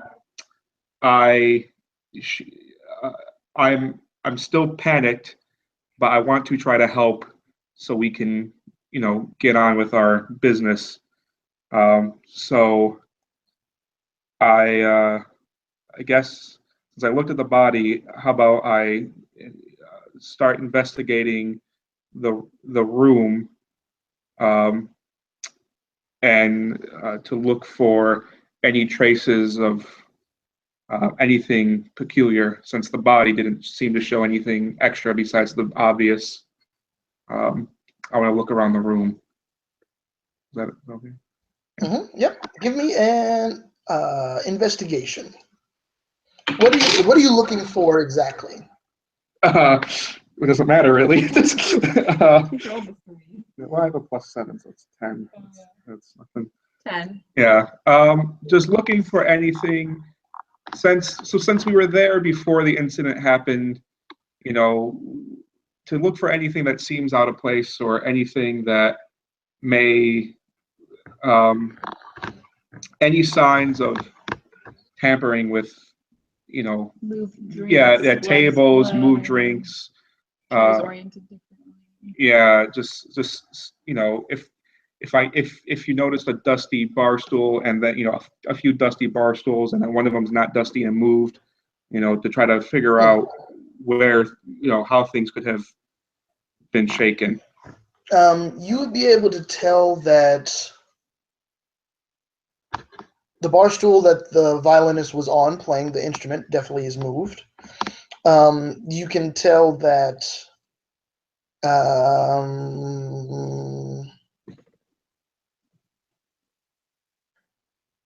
there was a lot of commotion around where the bodies are, seemingly a bit more than just the two bodies. Like it seems like something else happened there. Also, you can probably tell. You notice a coin, a brass coin, What coin? Brass. coin on the ground.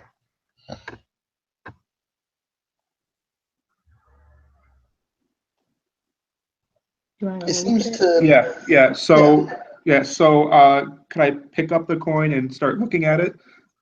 What? Yeah. Is that not good? It's a brass coin. It's like it has no engravings on it of any kind, which is really odd.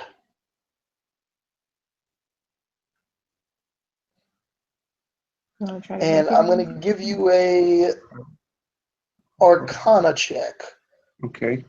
Is a lot. You're rolling terrible. 6.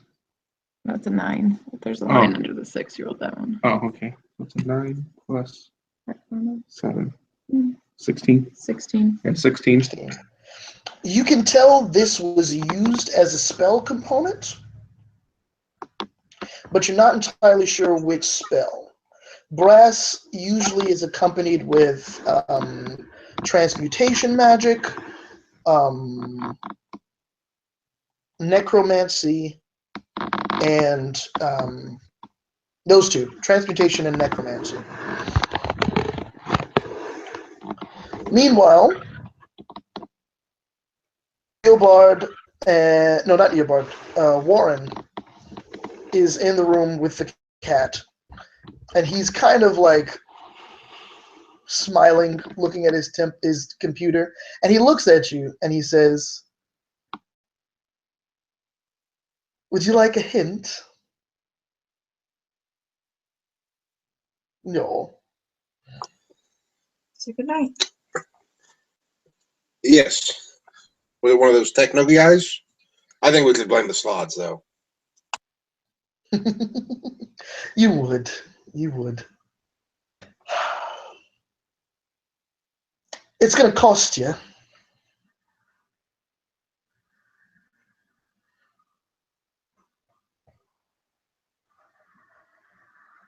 Thanks, there's a hippo. It's going to cost me for a hint. Or to blame the slots. It makes this the hint. It makes this a bit more interesting. What's it going to cost me?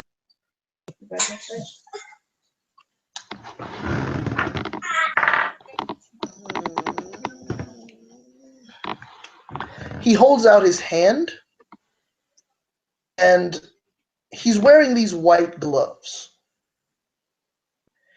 And out of the gloves come these claws that seem to be made of a bluish liquid.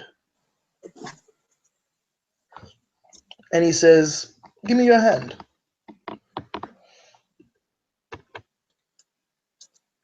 Okay, I do so. Okay. The claws pierce in, and he casts Bestow Curse on you.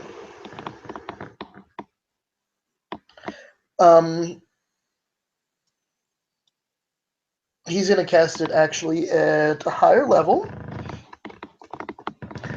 And you get the innate feeling that, yep,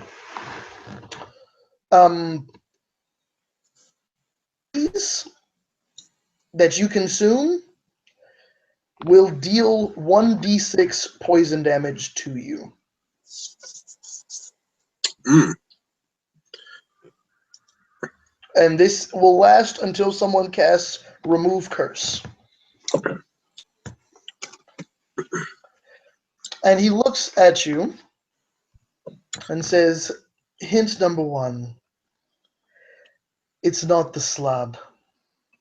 And you shouldn't fight them. They can probably kill everyone here, including myself. Talk to the old man.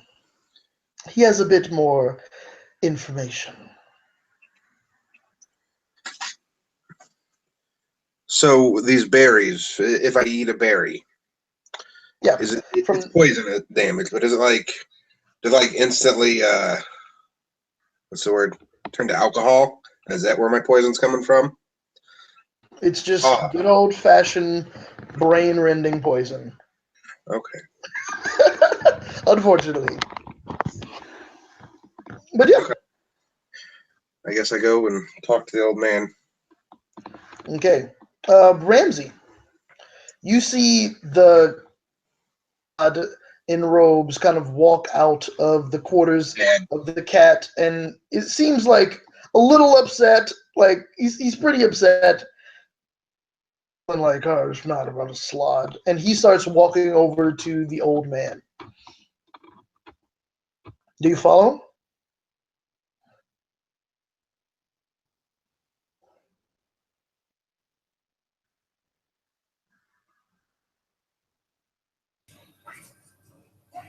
Ramsey metallically shuffles in that direction. Okay. Mechanically. You all do like. This is, like I said, it's a rather ambitious thing, but it is a murder mystery, and I'm trying to see if we can piece the pieces together. You all walk over to the old man, he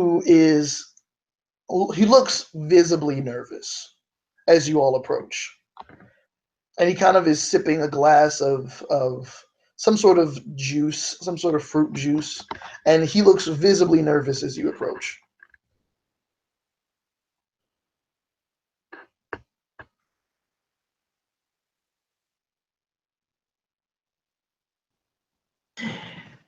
So I guess Eobard and I would follow this group as they approach the old man.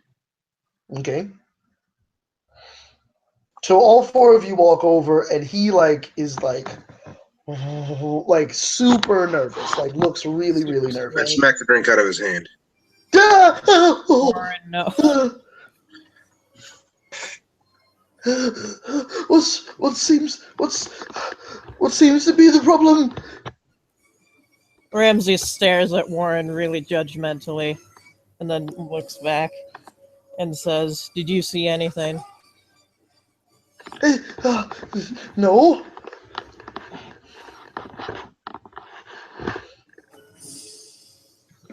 Can we Look, check him? You did it, didn't you? I grab him by the. Roll intimidation. When he said no, that he didn't or doesn't know anything, do we get to? Yeah, you can definitely roll insight. Yeah, definitely. Yeah. Anyone who wants an insight check 19. can roll it. Intimidation.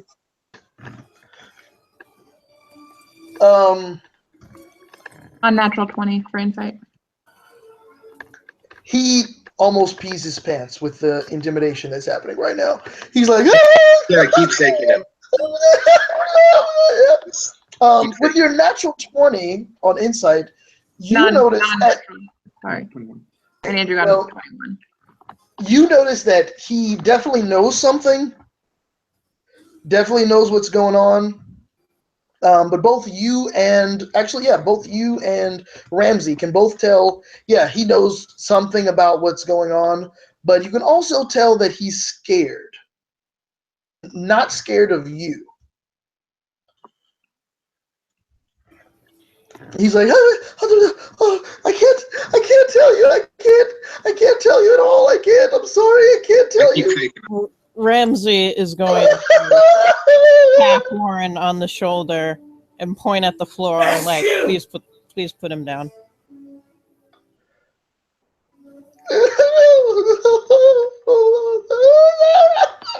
I throw him to the ground.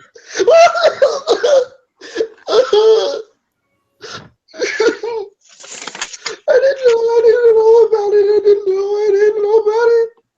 Ramsey toes him up and dusts him off. And he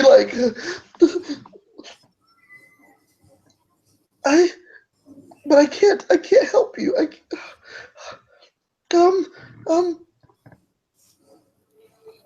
Here, I know. And he gets a napkin, and he reaches in, and he starts to reach into his pack. What do you all do? Not too fast. I hold up a metallic hand at Warren and say, "Let's see what it is." And he slowly reaches in and he pulls out a quill. And he writes on the napkin the word concentration. As he writes it, you hear like a shock almost, and the man screams, and he holds his head, and then he falls over dead.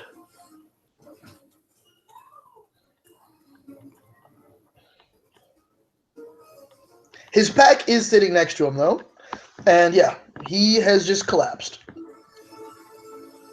All right, I will search his body and pack. Is he dead or? Ramsey leans over and sort of checks his vitals and then says, "He is dead." Yeah, and he's definitely dead. Give me a medicine check, Ramsey. Yep. I look through his pack. I dump it Medicine or Arcana. Medicine or Arcana. 17 plus 3. Okay. You can tell that Eli would this... also like to do a medicine check, sorry. Okay. Give me a medicine check, Gilbert. You can... you look through his pack, and you can see there is a lot of... there's a lot of components, spell components. Excellent. There's a lot of spell components, and Warren, you definitely recognize these. He does work with a lot of magic, specifically mind magic. So that this person is someone who deals in magic and mental manipulation. You can also tell that there are some receipts for gambling, it looks like, that are in there. And Ramsey, you both can tell that this whatever killed him just now was conditional mental magic. In that some sort of lock, the spell is Gaius. I think you all rolled high enough to know the spell Gaius that was cast on him. If he disobeys a certain set of rules, 5d10 psychic damage, basically. So somebody, and so you're piecing it together. This person was probably kind of forced to do whatever it was. But you can also tell, and you can tell Warren definitely by looking at his components, this guy hasn't been a magic practitioner for a very long time. It seems as though he knows a lot about magic and was able to explain something to someone else, but you can tell he doesn't have an arcane focus. You don't think that he was casting any magic here. Maybe he was here in case something went wrong. But, yeah. Ramsey has picked up the napkin he scribbled on with the concentration on it and is sort of staring at it quizzically. Okay, please give me a Arcana check.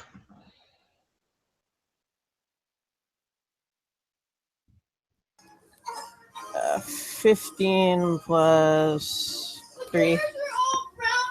Okay, that's high enough. You recognize a spell to control someone else's mind, most likely used on Borag, and the spell Darkness are both concentration spells.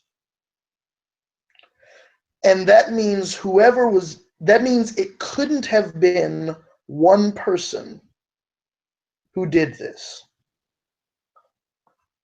There had to have been more than one person involved. And Ramsey says out loud, flatly, at least 2. Mm. And when she says that, especially Eobard and Warren, you both pick up on that immediately. Like those two, that is two concentration spells. At least that has to be two different casters. So that clicks. So all that's left, you can talk to the meat of the day, the man over in the corner, and I think you all haven't talked to The waiter. yeah.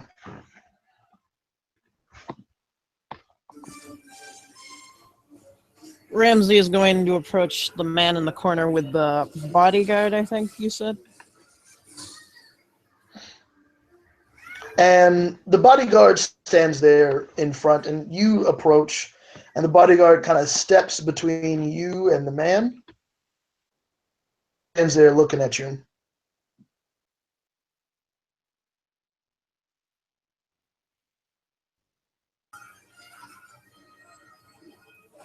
Ramsey leans back a little, almost trying to look non-threatening, and says, I would like to ask him questions about the crime. Roll persuasion. Yeah.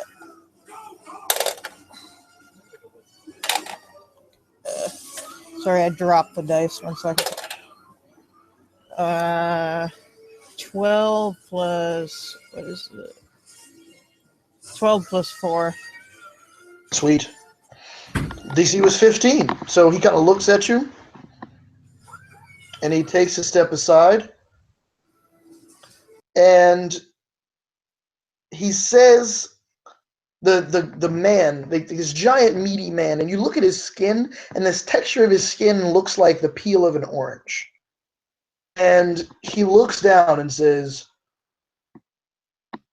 Hot Black Desiado has been dead this year for tax purposes. And he looks over and says, he may not say much. And you look, and indeed, the man sitting there is dead. And he's in a nice suit, sitting down, completely dead.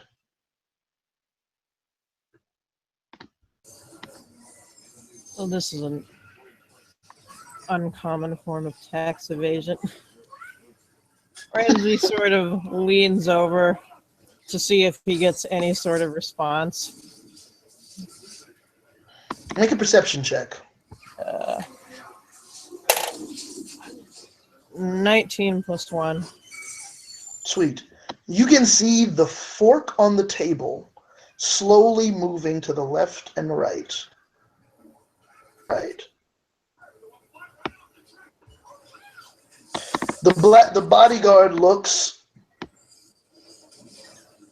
Hot Black Desiado is dead. Ghost is here. You get 3 questions. 1 for yes, 2 for no.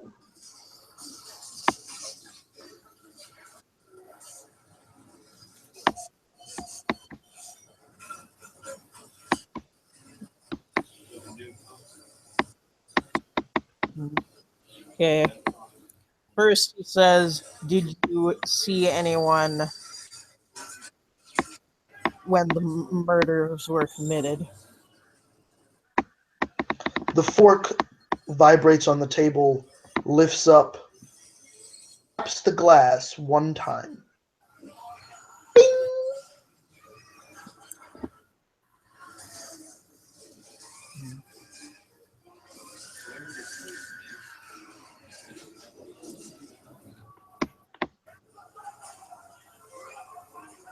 Was it anyone still in this room? The fork lifts up. Bing!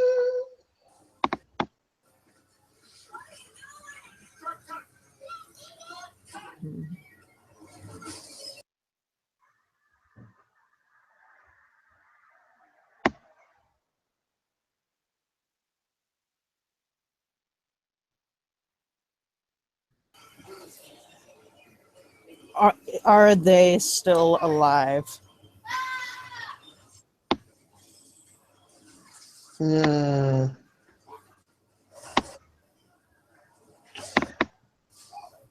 This one's interesting. The fork lifts up, moves towards the glass, hesitates a moment, and then you hear bing, and then a pause, and then bing, bing, and then the fork goes back down. The bodyguard steps back in between you and Hot Black Desiato. Time's up. Thank you for your assistance.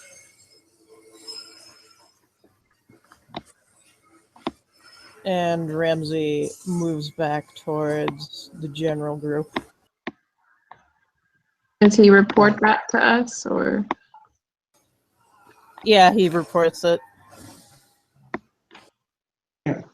So Eobard shows everyone the brass coin he found, and says, and gives the information that brass is usually used for transmutation and necromancy spells.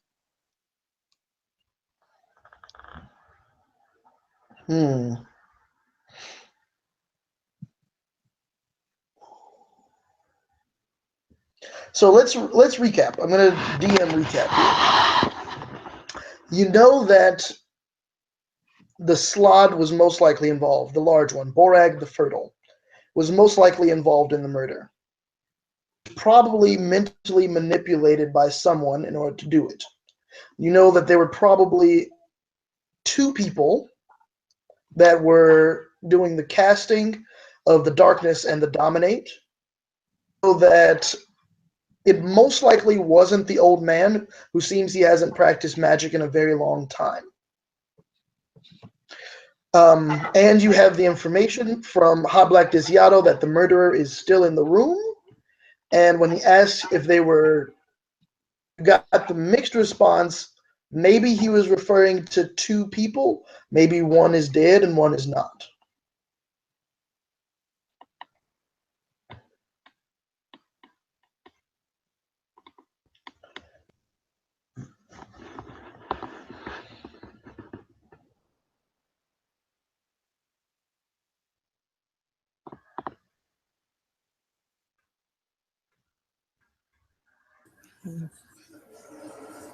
We're kind of working it out together, so perhaps the violinist was involved in this and trying to kill somebody or something, and was taken down in the struggle. Possibly.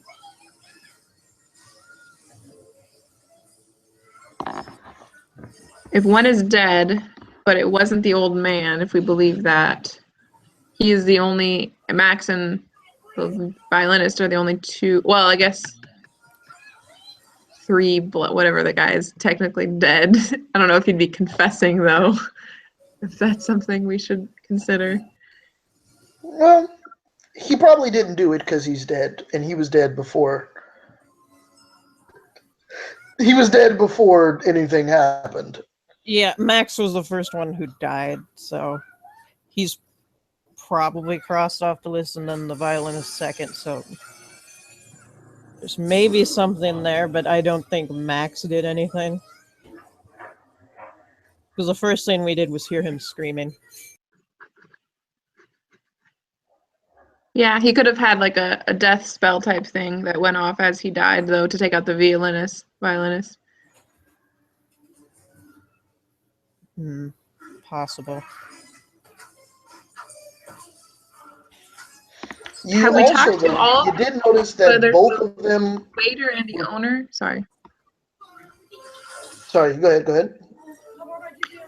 So the only people we haven't talked to are the waiter and the owner, correct?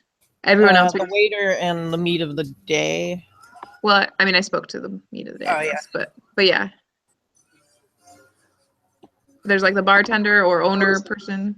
Yeah, the bartender, he's still there. You haven't talked to him at all. But you also did notice that both of them were killed by slashes of some kind. Both of them were.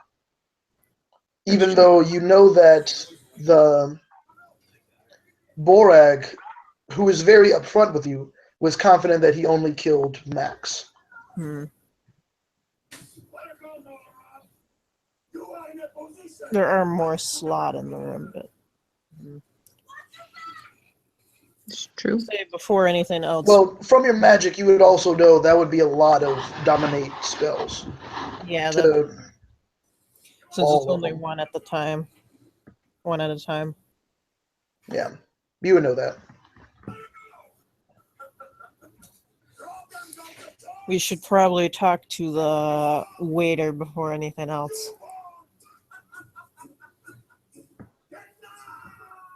All right. Shall we go investigate?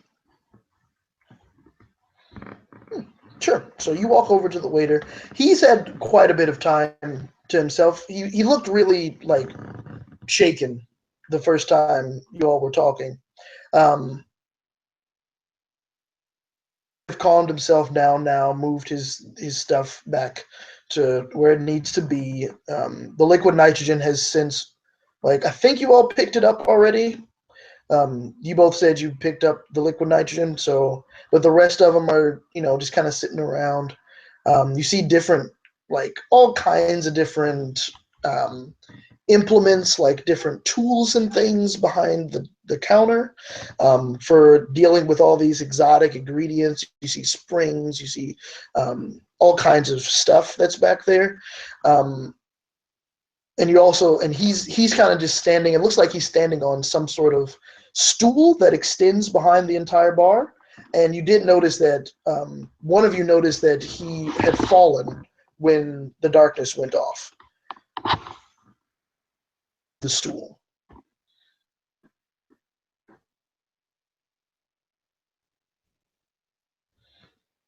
And he kind of is sitting there. Yes, how can I help you all? When I looked at the bodies, is there a difference in the diameter of the slashes? Like, are they spaced differently, or like are the ones on one of the bodies individual versus other ones claw-like, or? Give me an investigation check. I remember earlier saying that one of them looked Ooh, like it was. Go ahead. 20, natural 20. 20. Sweet. So you look at the bodies again, and you can notice. I can give you all of it now. You notice that there's still some residual magic around Max Quarterplane's body. You're not entirely sure what that is, but you notice that there is some sort of magic. And the claw wounds are a bit jagged. You also notice again that tattoo that's on his right shoulder. On the other body, the claw marks seem a lot more precise. They look like they are organ places, like places that would kill him immediately. And you also notice that, the wounds are like really clean. Like cleaner than a claw. They look really clean. Like precision surgical type tool, cutting tool. So yeah, knife slashing weapon versus claws, which would shred more. Jagged.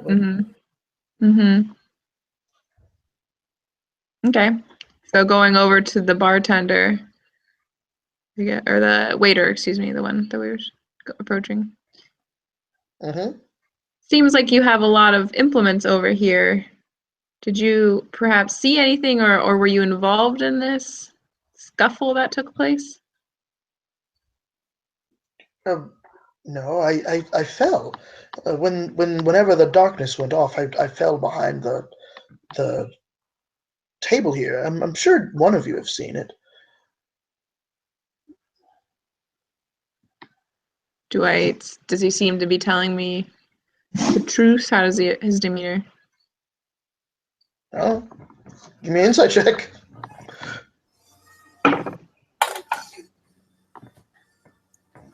Oh, yeah, 14. 14. Anybody else can join in this insight check as well. 16 plus 16 plus 4 for Ramsey. 3 plus 6, 9. That's 9. Oh, 3 Again. plus 9 is 12. 12 for Andrew, or Eobard. 20. Okay. 20. Nice. Ramsey, you can tell that Ramsey and Eobard, you both can tell that he's telling something's up. You're not entirely sure what it is, but he is holding back some information from you all.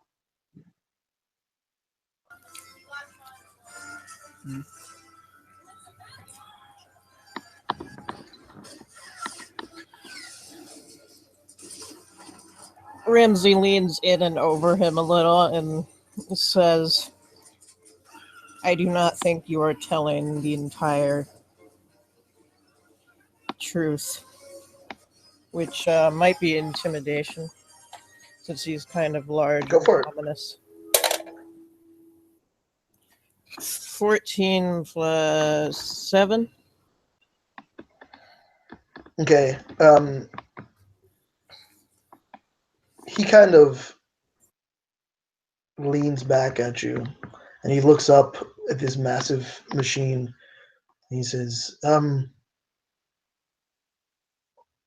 well, to be honest, I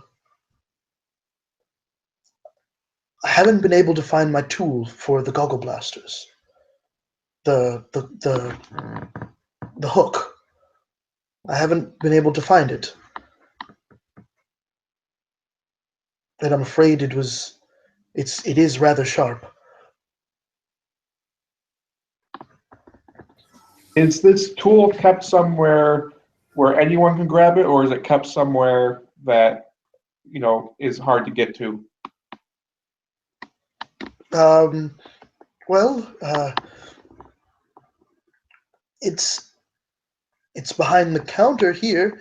I guess the only ones who'd be able to get to it so fast would be the and he kind of points over to the church.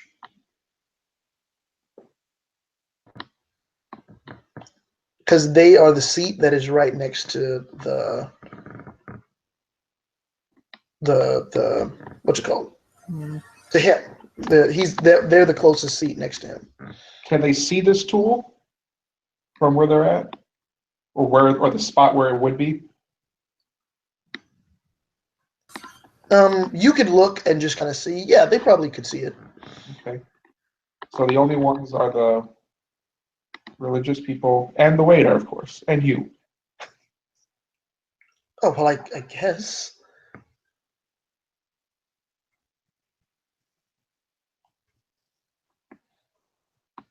You don't think I had anything to do with this? I'm gonna insight that. That's 14 plus 1, I think. Yeah. Oh, it's 4. I don't know.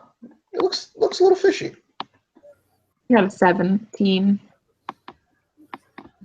for insight. Yeah, looks a little fishy.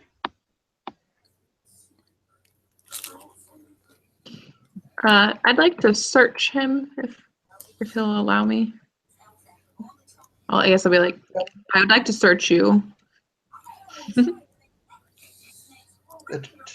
Sure. He kind of holds his hands out and lets you search him. Give me an investigation check. That's going to be a 14. 14. You find in his pockets a seashell that seems to have a couple magic runes on it, as well as a coin that has no face. I would turn to the group and kind of just, and then I guess Eobard as well, since he found the other coin. Like, is this the same? Is this? Do you guys know what this is? Ask them to investigate it or arcane check it. Okay. Ramsey will arcane check what is offered to whichever one you want him to. I have 20. From Okay. the coin. Arcana? Arcana, yeah. I need. Okay, Arcana was cast. Who? Give me the Arcana check from Eobard, and I need a Perception check from Ramsey and Fane. He got a non-natural 20 for the Arcana, Mm-hmm. and I get an 18 on Perception. Okay, Ramsey, your Perception. Sweet. Okay. At this point, you see your Arcana check. Now that you see this second coin, you recognize this spell. And with one coin, didn't make a lot of sense. It could be used for a lot of things. Two of them, both of them used at the same time. Those are spells that are put over someone's eyes, and it casts the spell Feign Death. And that's a spell that renders a body to seem as though it is dead. The point you make this realization, both of you two, unfortunately, did not notice the waiter grab the shell back from you, whisper into it, and both him and the body of Max Quartlepleen disappear.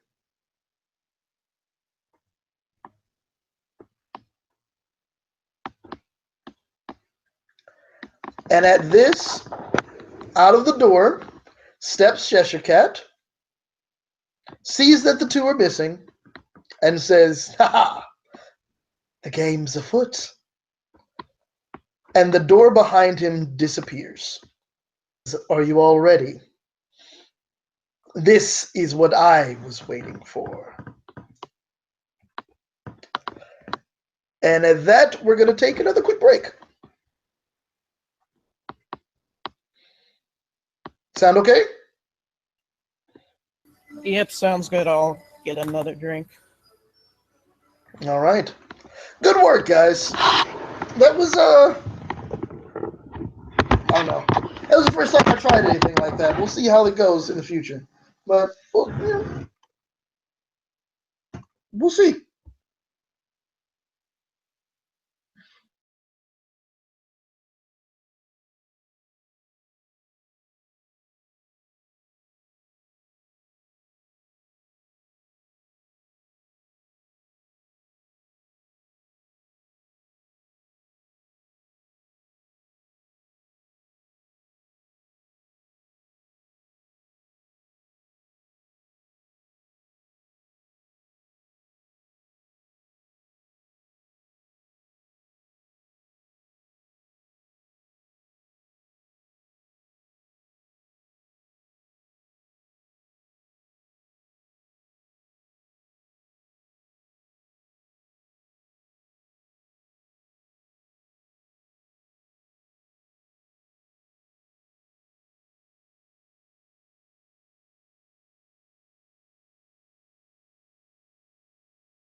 All right.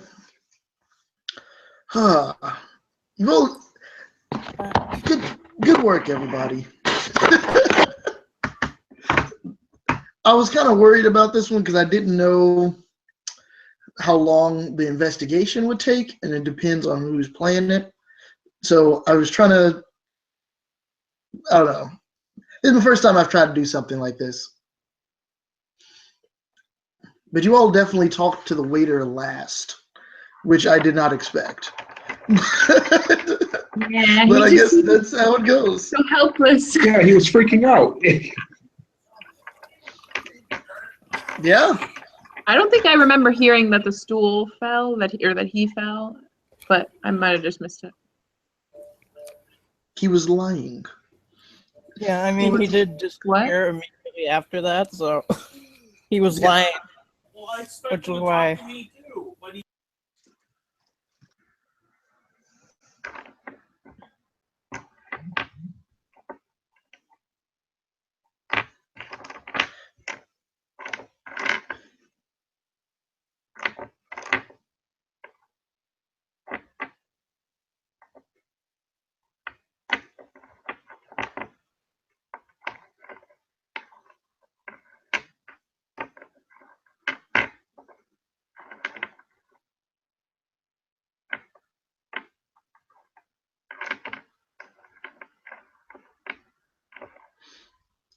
Yeah.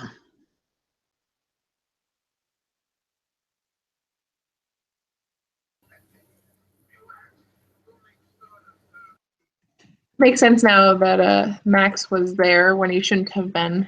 That clue was definitely given that we didn't pursue. I did. I tried to throw a lot of them in there, but I don't know. Like it's like It's hard. But I think that's what's fascinating. I really like that. It was cool. So yeah, I'll see how, I already as a DM I'm seeing stuff that I probably could tweak, like the amount of time, I threw a couple red herrings in there as well. I probably wouldn't have as many red herrings. Like the church do with it. They're just kind of there. Yeah, they're there. They're interesting. it was kind of fun to like try to intimidate them or whatever, and then be like, "No, Ramsey, you go talk to them." And Ramsey, like, I totally just now came up with the fact that, yeah, they would totally see a mechanical being as a prophet.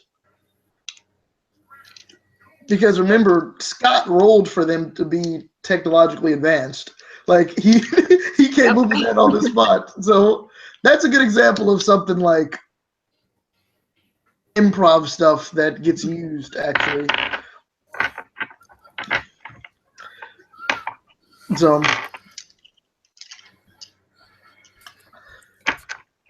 all right, so we ready to jump back in? This is the final leg.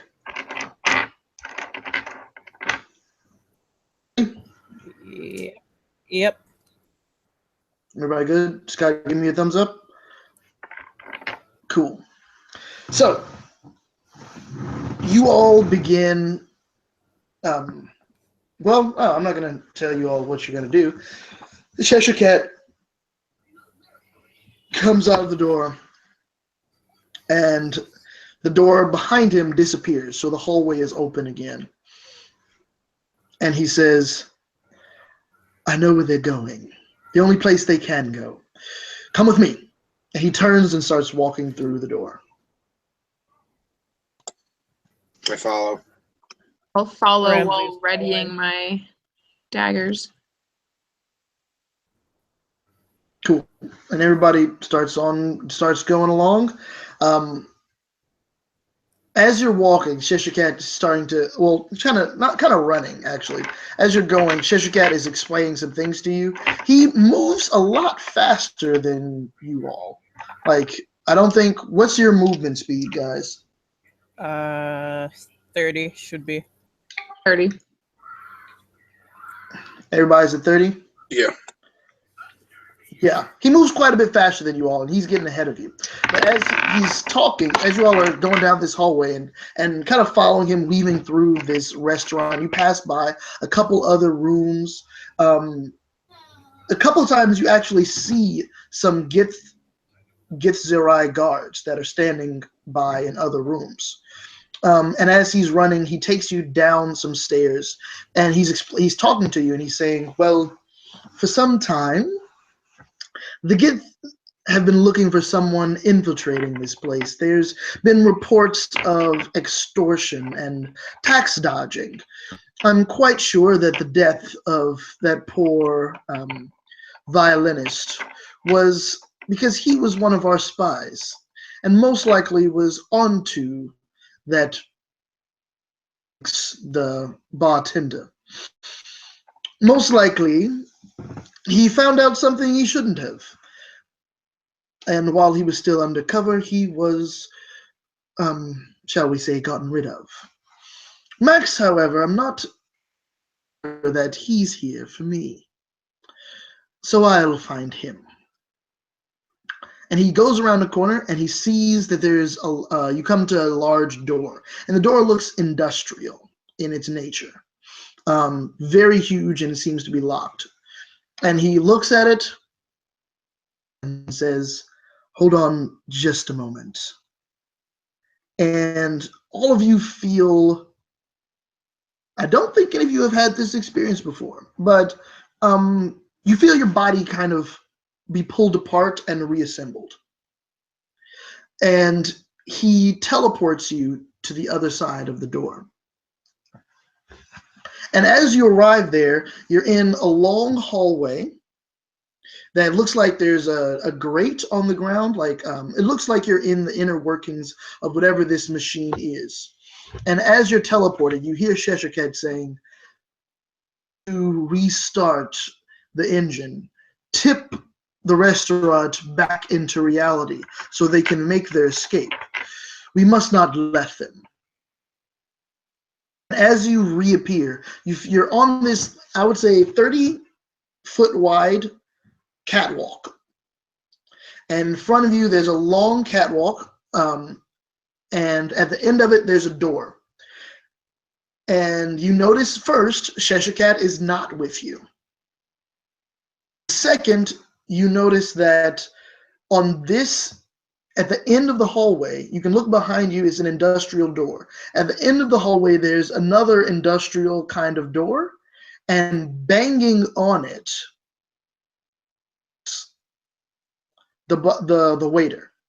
And he's banging on the door and he's screaming and he's like, "Hey, let me in! Let me in! I worked with you! I worked with you!" What do you all do?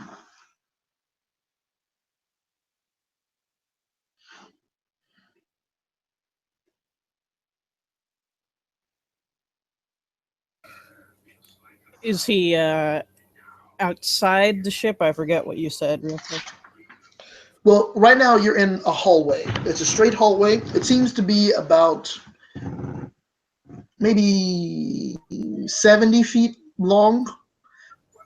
Just came in through one door at one end of the hallway, and there's another door at the other end of the hallway. And at the other end, you see the waiter, Brillings, and he's banging on the door trying to get in, right? And he's yelling like, "I work with you. We're a team. Why won't you let me come with you? What's going on?" And he's banging on the door ferociously.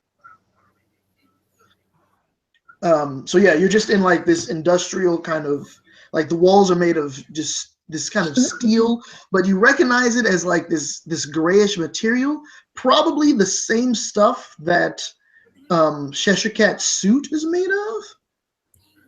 Recognize it as stardust. The walls are kind of made of stardust in here, and you're guessing this entire restaurant is most likely made of stardust in order to allow it to survive the end of the universe.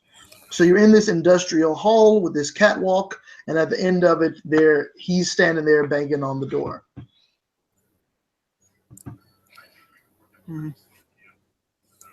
Ramsey says in an authoritative voice, "Halt," Here, which might be intimidation. here.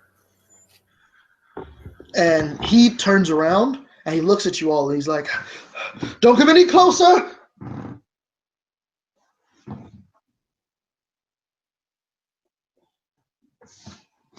Yeah, but he's standing there.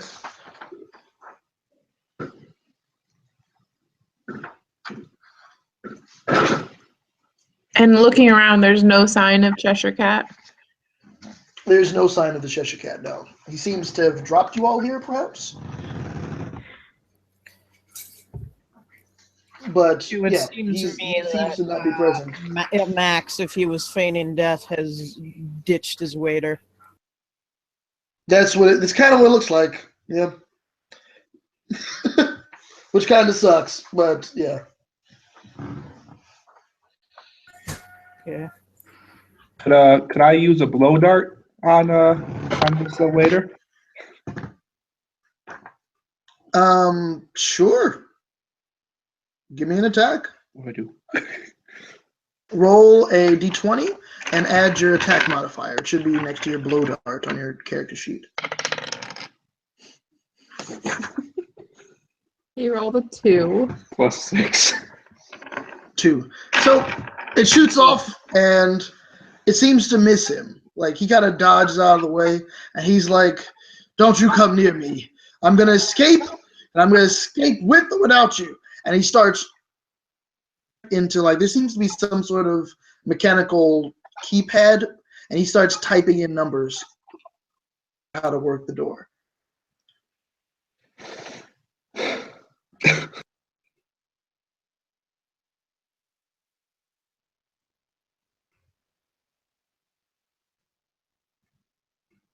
What do you all do? I guess I'll. He is Oh, dashing in that direction, I should say. So, I guess 60 feet per turn. Magic missile. Okay. So you're dashing, you're magic missiling. What are you doing? I was going Fang? to say I'll cast sleep on him. Okay. So there's sleep, there's magic missile, there's dash. I need everyone to roll initiative, and we're going to start this off, but you all will go first, basically. Oh, So we're surprise going to do a round. surprise round, and then we're going to go through, and I'll tell you all what happens. Natural 20 18 plus. +3. Go ahead and type your initiatives into the chat for me. Okay.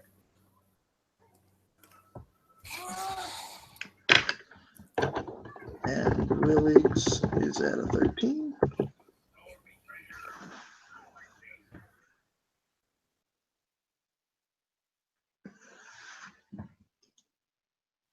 Sorry, I forget. no. You mean 2 or 3. It's initiative plus dex modifier, or the roll plus dex. Okay. Okay.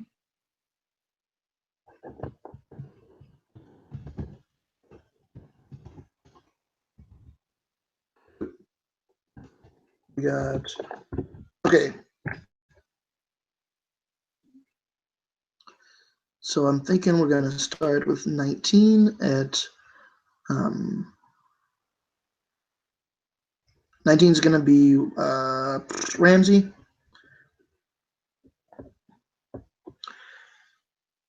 Oh, nope. Warren is at a 23. Oh, yeah. And then we got 18, 19 for who has a higher dex. I'm pretty sure because there's a 19 for not a. Oh no, it's not a 8 plus 11. It's 8 plus 3 for Andrew. So never mind. So we have a 14 for Fane.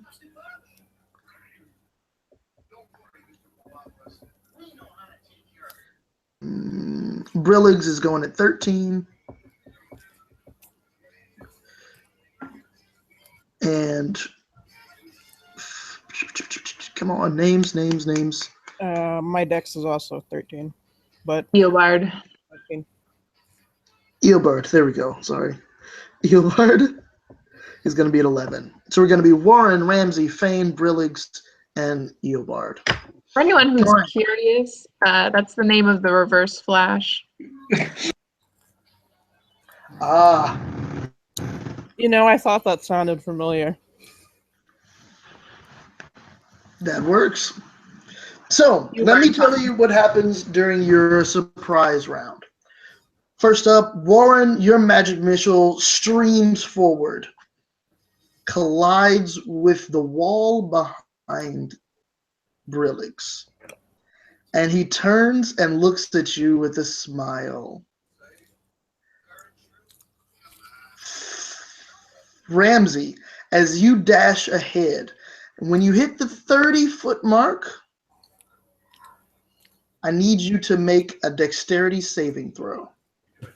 Oh boy, here we go. Okay. 13 plus 1, so 14. Sweet, you just barely made it. You dash forward, and after you go past the 30-foot mark, you fall. And you fall right through the ground. But you reach back up and grab the side of the pit, and you look down, and there's a pit that's about 30 feet down. That you fell through some sort of illusion. Meanwhile, the sleep spell goes off, and nothing, you can tell that it doesn't sink into anything because it appears that your target was not there. And now we're going to jump into initiative order as this one smiles a bit and the image that's in front of you disappears. You're up first.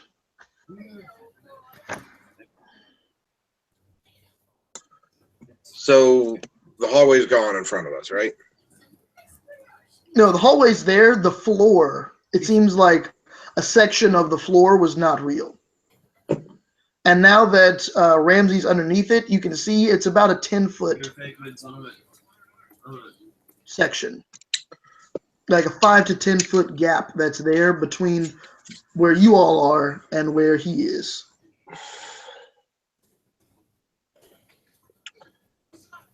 I cast Mage Armor on myself. Good start. All right. And then I wait. Are you going to move forward at all? Nope. I'm going to let anyone else do that. Okay. Ramsey, you're up next. You're dangling from an illusionary floor. You've grabbed onto the grate, and you're kind of holding on. What would you like to do? Can I sort of perception to see where the next bit of actual real floor starts, if there is any? Yeah, it's about 5 to 10 feet away from you. And now that you're underneath the grate, you can see it's just the grate above that's an illusion. And the other side is still there. So you can attempt to jump across if you like. Yeah, I'm going to do that, which is Athletics.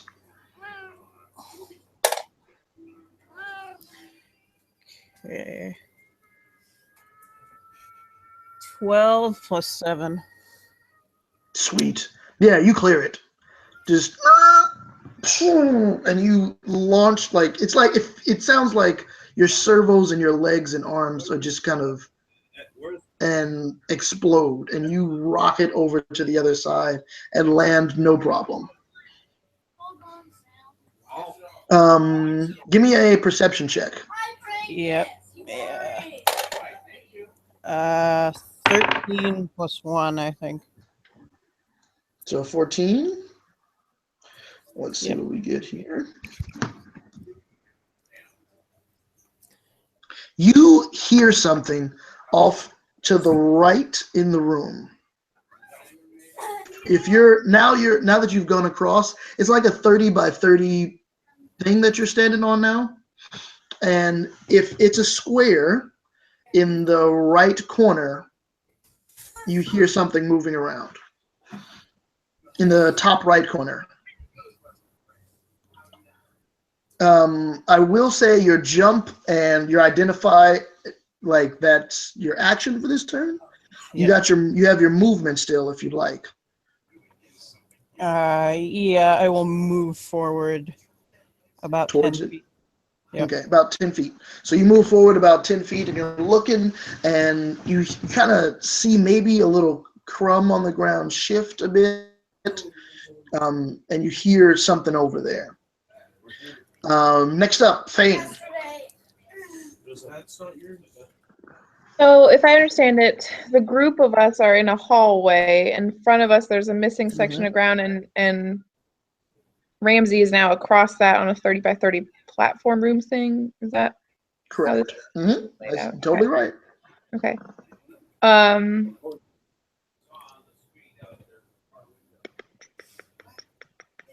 I think I want to move. No, I think I'm going to hold my action. Okay.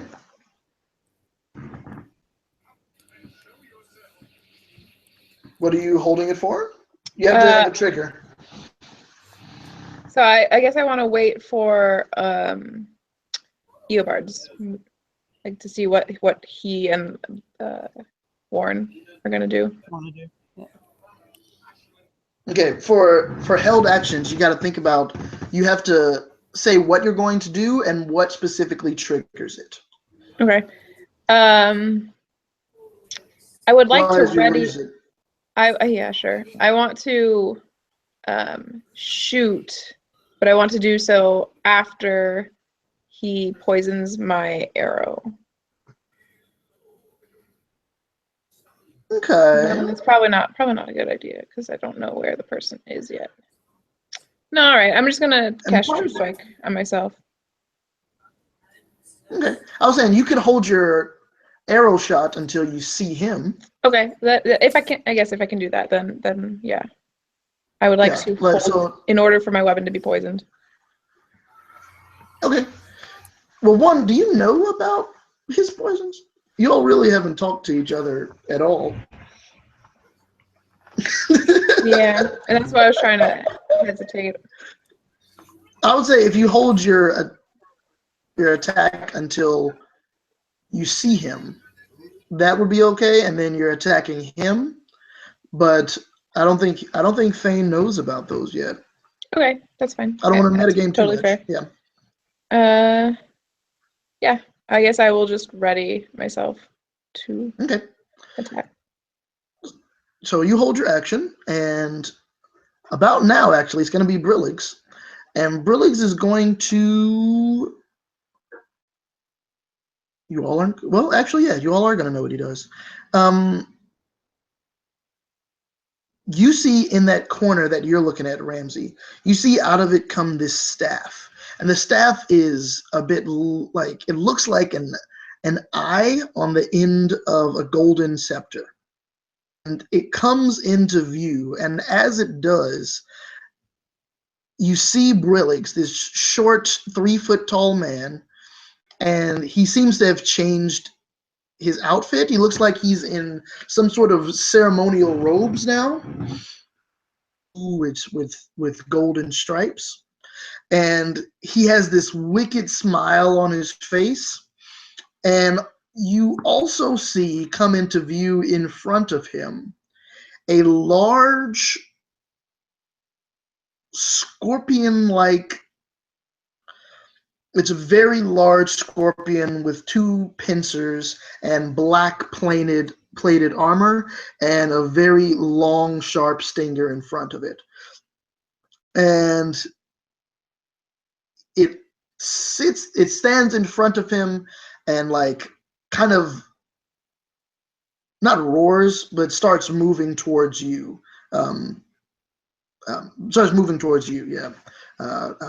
Ramsey. As he comes into view, that will trigger Fane's arrow. So Fane, go ahead and give me a ranged attack.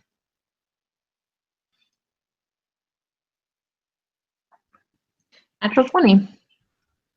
Really? Yep. Okay, well, go for it. Yes, rapid leg noises, Ramsey. That's what happens. Thane got me.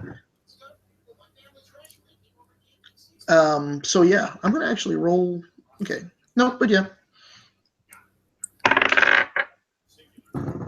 Go ahead and give me some damage on your arrow. I don't think there's any sneak attack though. So no advantage. He's not engaged yet with Ramsey. No, not yet. All right. But you do get your normal natural 20 6. damage. What is the natural 20? Do I don't know what it is. It's you roll your dice, roll it, double it, add your modifier. My dex modifier. Yeah. 12. So roll It it, might be roll the dice, only with double the dice. GMs, but yeah, No, Yeah. Aaron, The stop default. ordering. Yeah, mine is roll it, double it, add your modifier. My dex modifier, you mean, though, correct? Correct. So it would be 20 then. 20 damage. Shoot. Yeah, that's a lot.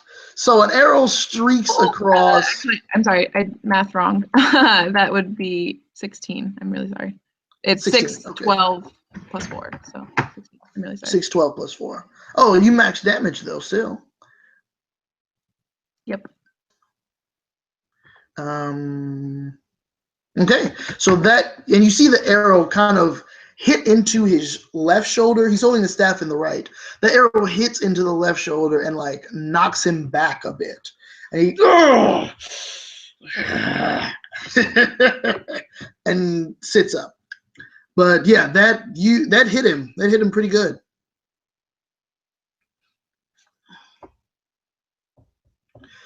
Okay. Eobard, you're up.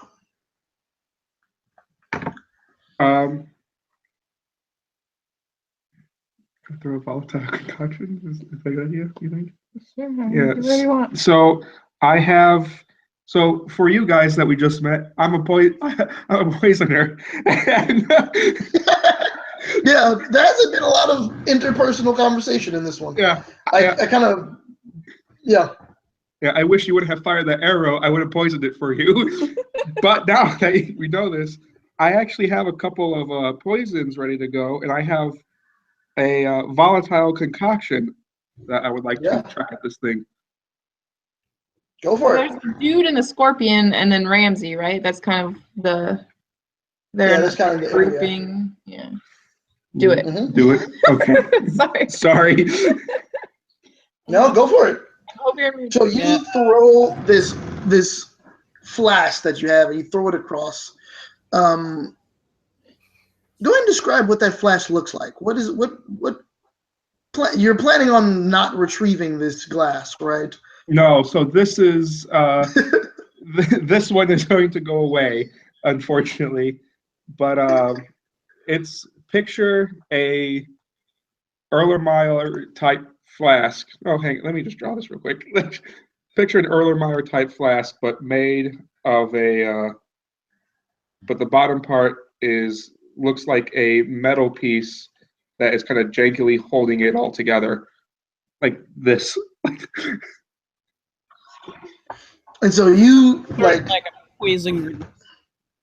Say yeah, again? I guess it is like a poison grenade. Kinda, yeah. So I need to make a save, right? It splashes over in the area. Yeah. I need to make a save, yeah? Do I need to make a save or no? I'm pretty sure, not gonna lie, I'm pretty sure Warforged are immune to poison. Yeah, they might be. That's what I figured. For a robot, I was like, this shouldn't affect the person. Yeah. Yeah, for the people, probably, but I'm pretty sure Warforged are immune to poison. But if I remember, Warren, Fane, and I are all together, away. and just Ramsey is over there. You're correct. Yeah, this was a perfect time to do this. This is great. Over to the other side. He nat ones. Oh, Roll boy. your damage. Roll your damage. Right, what do I? We decided it was 2d6, right?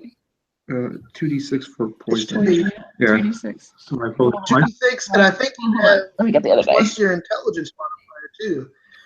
because you chose the poisonous thing, so What it's are Uh, you looking at every plus other day? 4. yeah, it's +4 for I don't that. know the other side. That's not. Yeah, So I have 2d6 plus 4. 6 plus 2, 8, so 12. 8 plus 12. 8 plus 4. 13. Oh, yeah. Yeah, 8 plus 4, 12. Okay. And because he rolled a nat 1, I'm going to have him disadvantage to try to maintain his concentration. What does that mean?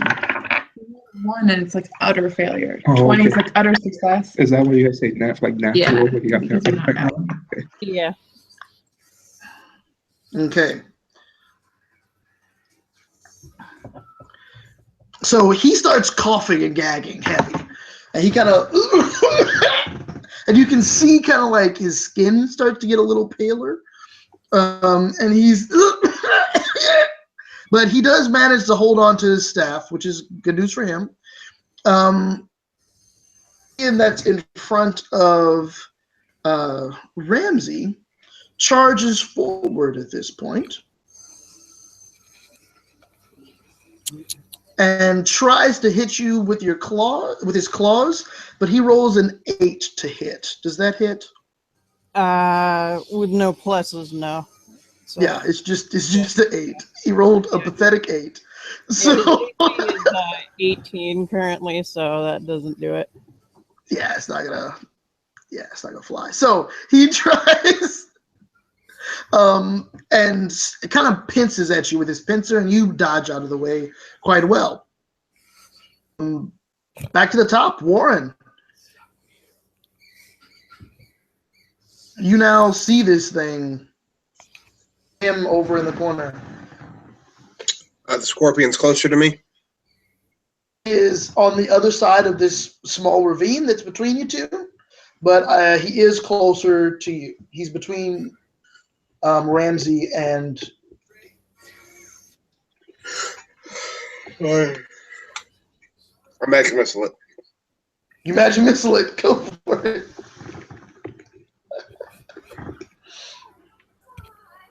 Where are you? Okay. 1 second. That's 1d4 plus 1 times 3. Correct.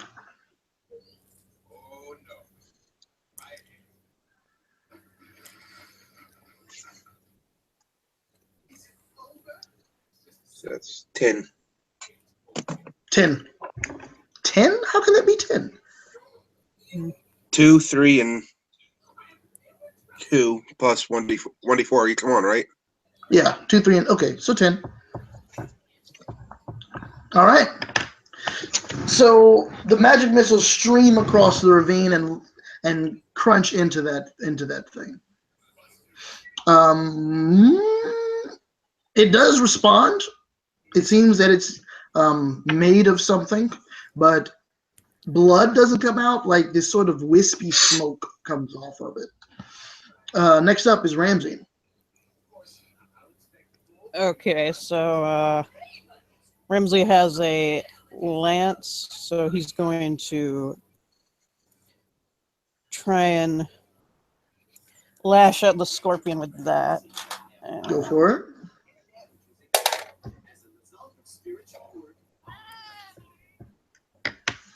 That's 14 plus 3 proficiency. I think for you, a lance is a strength-based weapon, yeah? Yeah. Yeah, so I'm pretty sure it's your strength modifier plus your proficiency modifier. Okay, so 3 proficiency and then 4 strength on top of that. So 14 plus 7, yeah? Yep. Yep. Okay, yeah, that hits. Roll me some damage. Yep, and on that I'm going to apply Forceful Smite, which is his holy smite, basically. Or smite beast, right? There we go. 8, and where's my D8?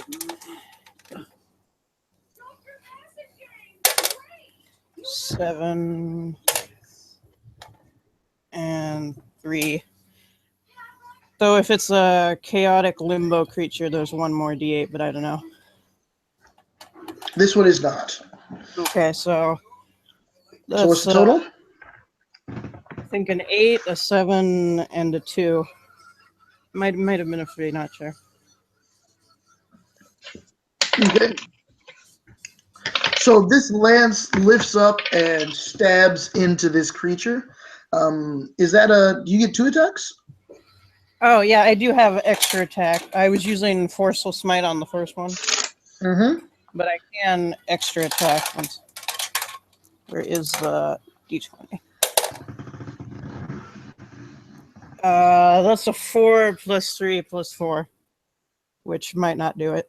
Let me see. 4 plus 3 plus 4. Yeah, that doesn't do it.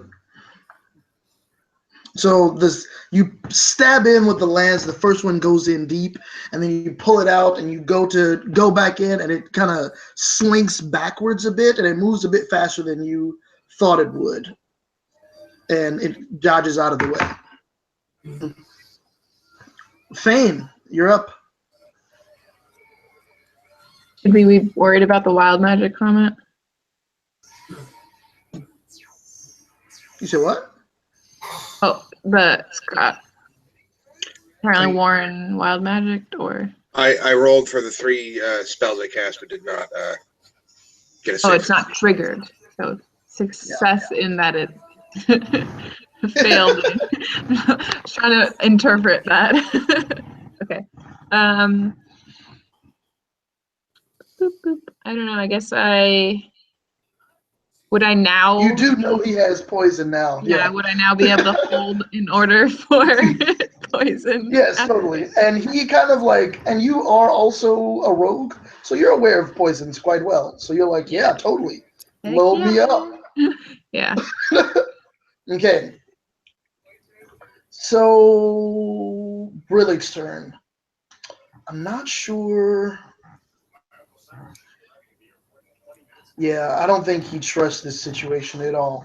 Brillig looks at you all and he says, well, I hate serving people like you.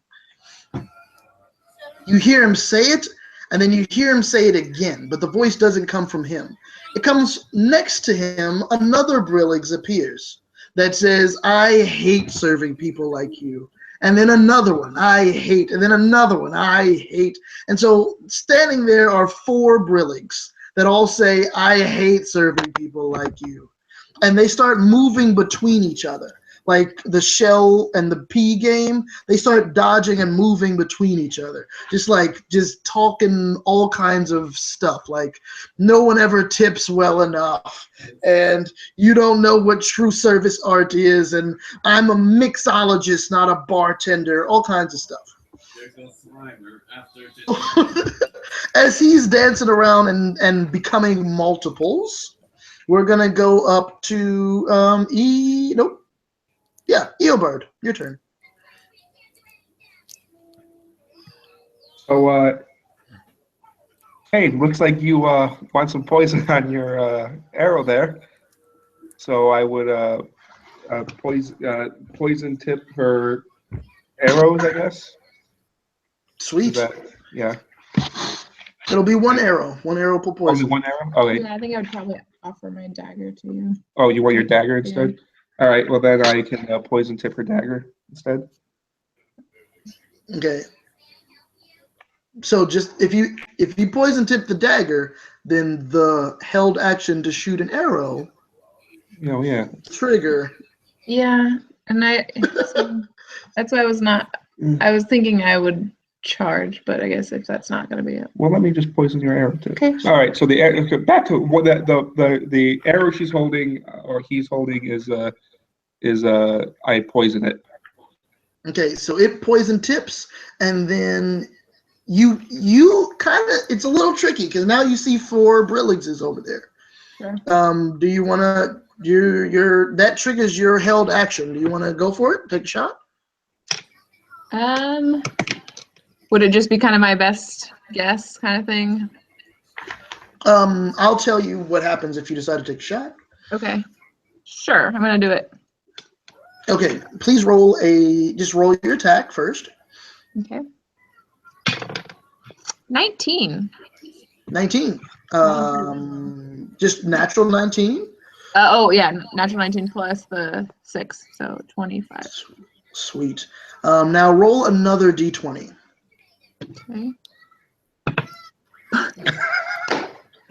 It had to end sometime. I rolled a 1. That actually is good. Oh, well, ha!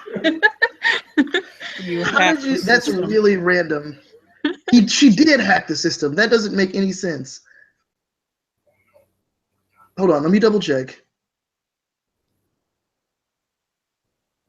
Oh no, I roll a d20. I roll a d20, not you. Oh, dang.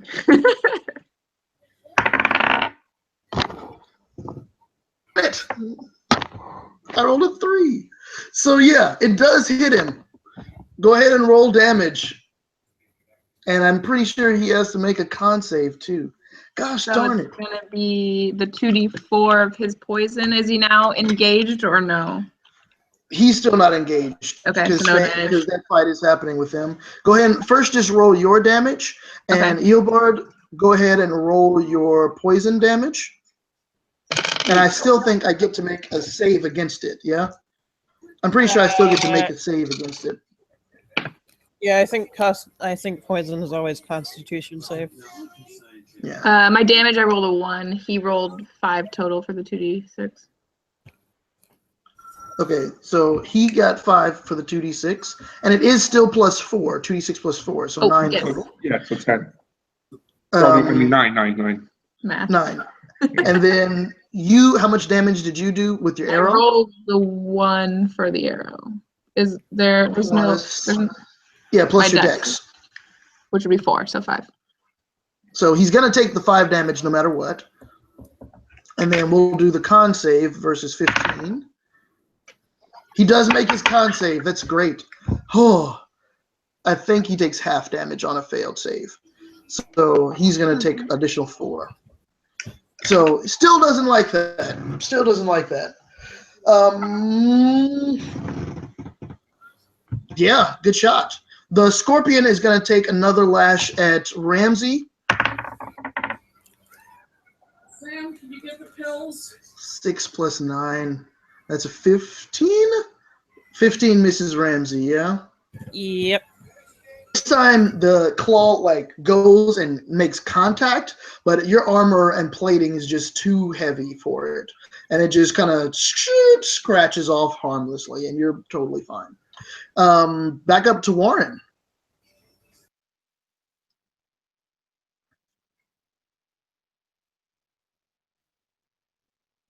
You're muted. So there's the 4 guys, right? Yeah, they're all dancing about. Does he get to see which one I hit, or? I cast Shatter. You can catch Shatter. I'm pretty sure that's an area effect, and it'll hit all of everything over there. I'm pretty sure you can angle it. Okay, you can angle it so it would only hit Brillix, or you can angle it so it hits Brillix and the Scorpion. But if you do that, it'll also hit Ramsey. So you can. It's up to you. Do you want to do just Brillix, or do you want to get Brillix and the Scorpion and Ramsey? What is the saving throw on? The saving throw for Shatter? Yeah. I'm pretty sure it's con, because it's a thunder-based attack. Let me check really quick.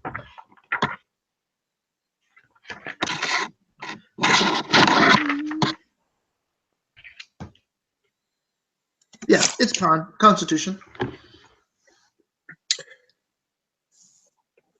I'll do everything. Okay. Well, that's a slot. So please, Ramsey, please make a Constitution saving throw, and I'm going to make one for these guys as well. 3d8. Let me do that. For shatter, Okay, 1 second. yes, 3d8. And how is this coming out? What are you using to cast shatter? My this terrible recorder that just sounds like nails on the chalkboard and a dying cat mixed. You know, It sounds pretty pretty. bad. Ooh. What's your spell save, DC? What? What's your spell save?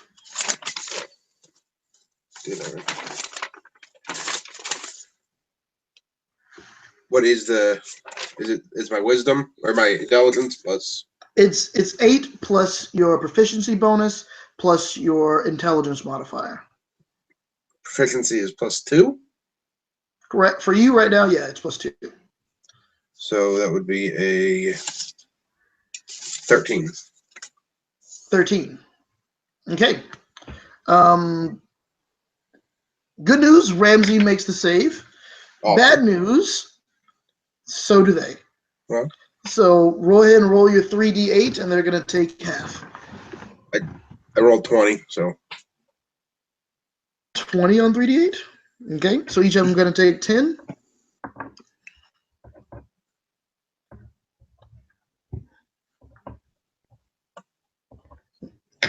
Okay.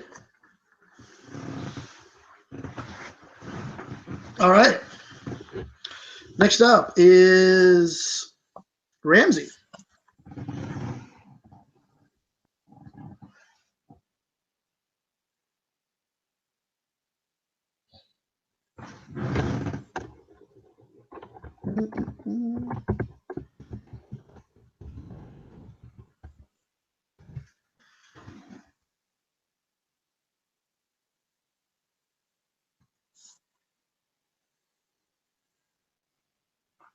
Yeah, I think Ramsey's off doing something. Hold on. Let me see if I can grab her real quick.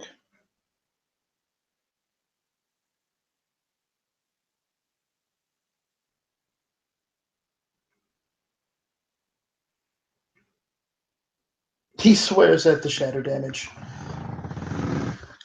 He's kind of not happy about that at all. But you know,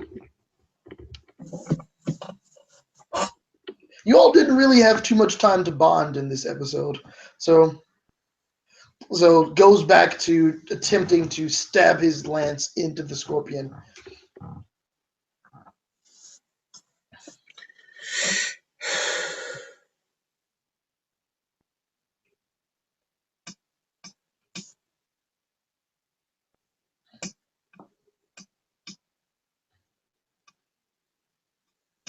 +11 +3 +4. That's a hit.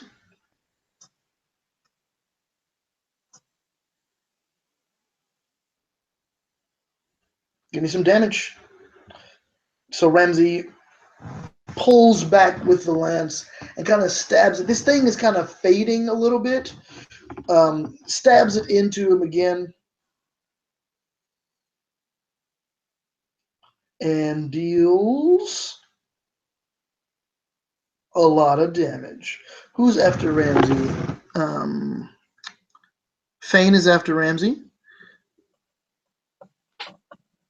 3 +4 strength. Yeah, and do an extra attack. That is not enough to kill it, so go ahead and give me another attack.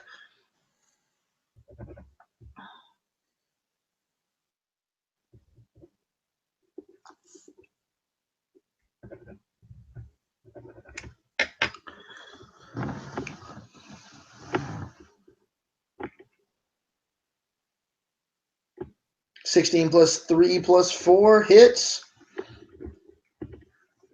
Paladins, they're all about the up close and personal combat.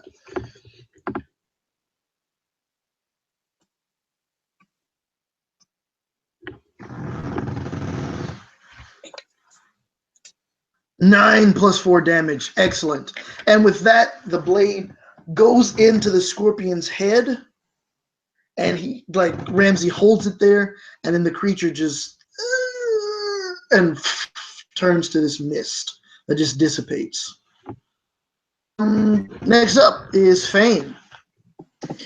All right. In order to leap this void thing, that would have to be an action and move, correct? Correct.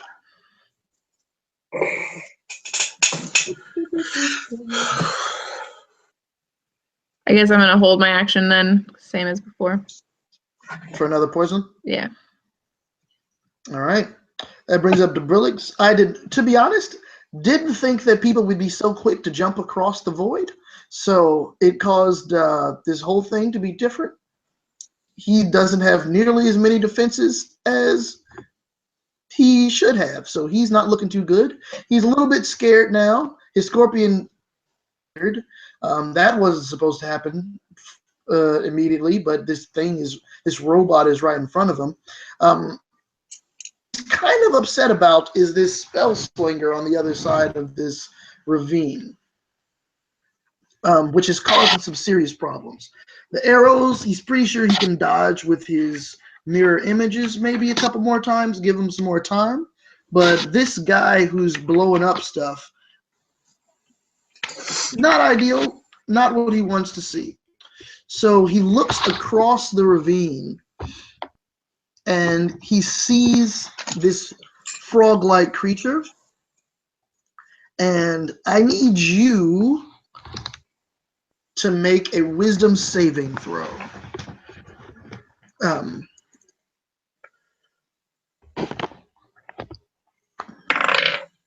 Warren, what you got? 18. That just does it. Also, I didn't do wild magic for the last Go for it. one, so no. Okay. You feel, shoot, man, that was gonna be great. So anyway, you feel an image overwhelm your mind, and this image is one of you strapped down to a table, and several blue slide walking up to you with syringes. And this is you as a human. And these syringes like start going into your arms and filling you with this bluish liquid.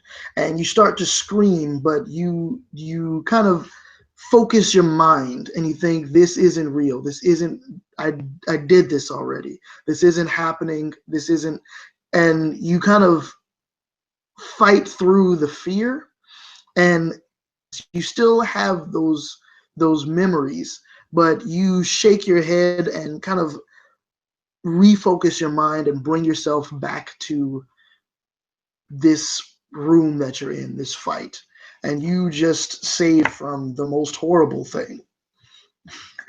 So congratulations. That was going to be the worst. So yeah, good work. Eobard, you're up. So I it's your arrow, right? So I take another one of my second to last poison, and I poison Fane's arrow. Mm-hmm. During my action. It does. Go ahead and give me another shot. 14 plus 6, so non-natural 20. That hits. Hold on. Roll for damage. Okay. Yep. So this time I rolled Actually, Oh. Don't roll for damage. You fire out, and it to one of the Brillix, and that Brillix turns into a puff of smoke. So now there's 3 of them left. I'm sorry. I wasted a poison on that. You did, in fact. Next up is Warren. You just had quite a crazy mental experience, but you're back now and you're ready to go.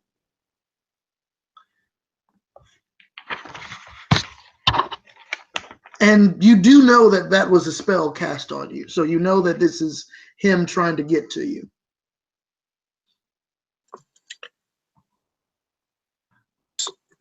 Do I know what kind of spell it is? It was a sort of illusion magic.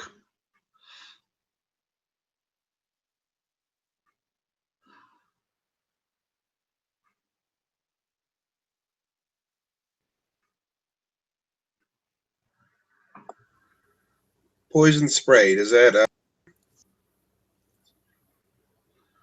The range isn't. It's too far away. Yeah, that's a more in-your-face one.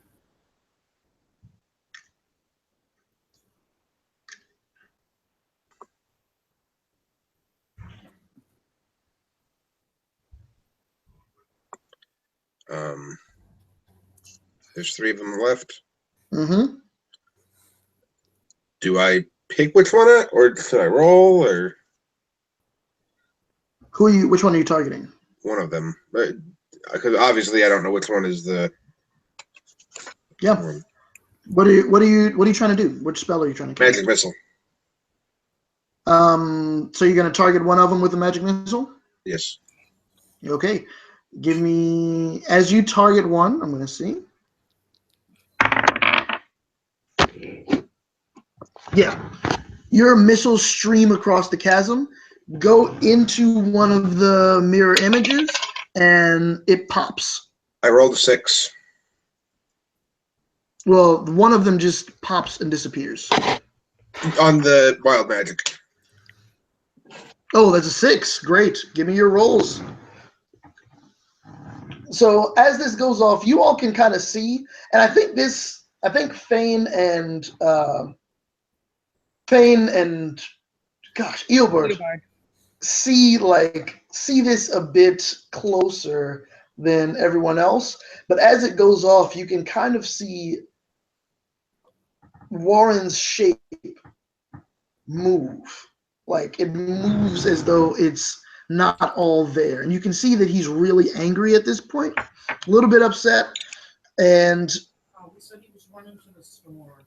a different sort of like magical burst comes off of him.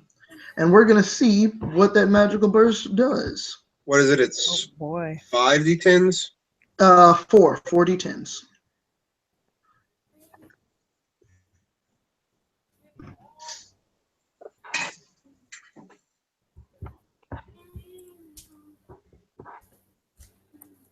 $5099.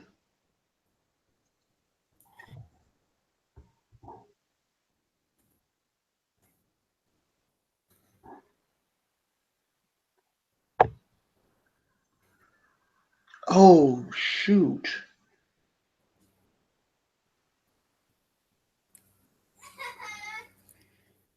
Okay. Wow, that is strangely specific. So as this happens, you know, like this extra grip of magic kind of flows off of Warren's body across the chasm and crashes into Brillix. And as it does, that's a 10,000 wild magic table. As it crashes into him, there's a Brillix next to him, right? That Brillix looks at him, makes a face at him, and runs away and jumps down into the cavern. And now there's one Brillix left standing there, very confused. The effect you chose is target cannot control his illusion spells. That is the most specific wild magic roll to ever happen. Oh, bye. That's perfect. Out of 10,000, target cannot control his own illusion spells. That is nonsense. Your wild magic, man. That is nonsense. So, yeah, that's 5099. You can look it up. You can look at it yourself. That's insane. Yeah, I have the PDF here somewhere. Yeah. his mirror image just makes a face and runs and jumps off into the abyss. And so now, and you know which one is him.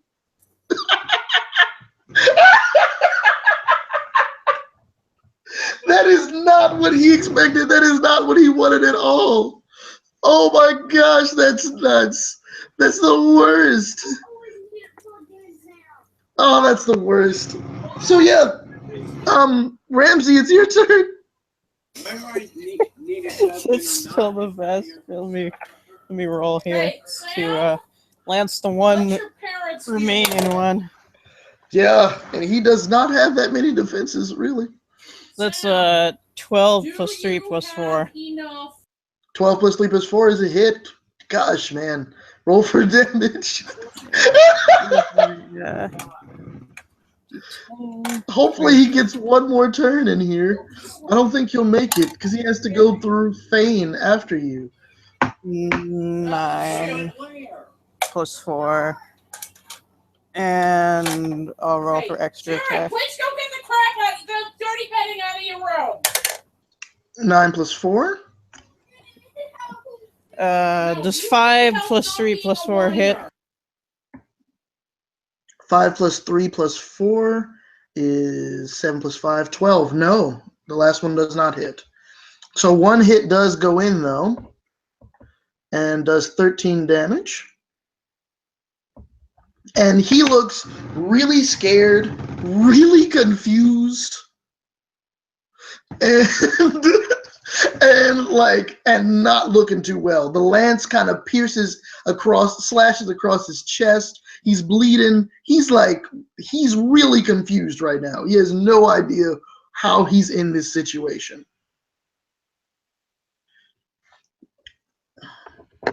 That's me then, right? Yeah, that's you. So I will have figured out that he moves kind of after I decide not to, so I'm gonna just shoot him this time. Yeah, go for it. I'm gonna roll an 18. To hit? Yeah. Yeah, that hits, and you do get your sneak attack. Yeah. You get your sneak attack now because Ramsey's right next to him. Gosh, man.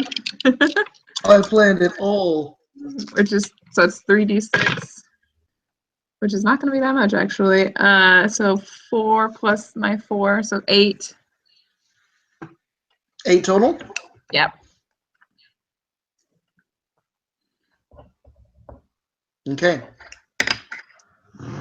The arrow pierces into his shoulder, his other shoulder where he's holding the staff. And he pulls it out, reaches down for his staff, picks it up, turns invisible. Ramsey, you hear him moving, trying to get away from you. You can make one attack of opportunity with disadvantage. Okay, let's see here. Okay.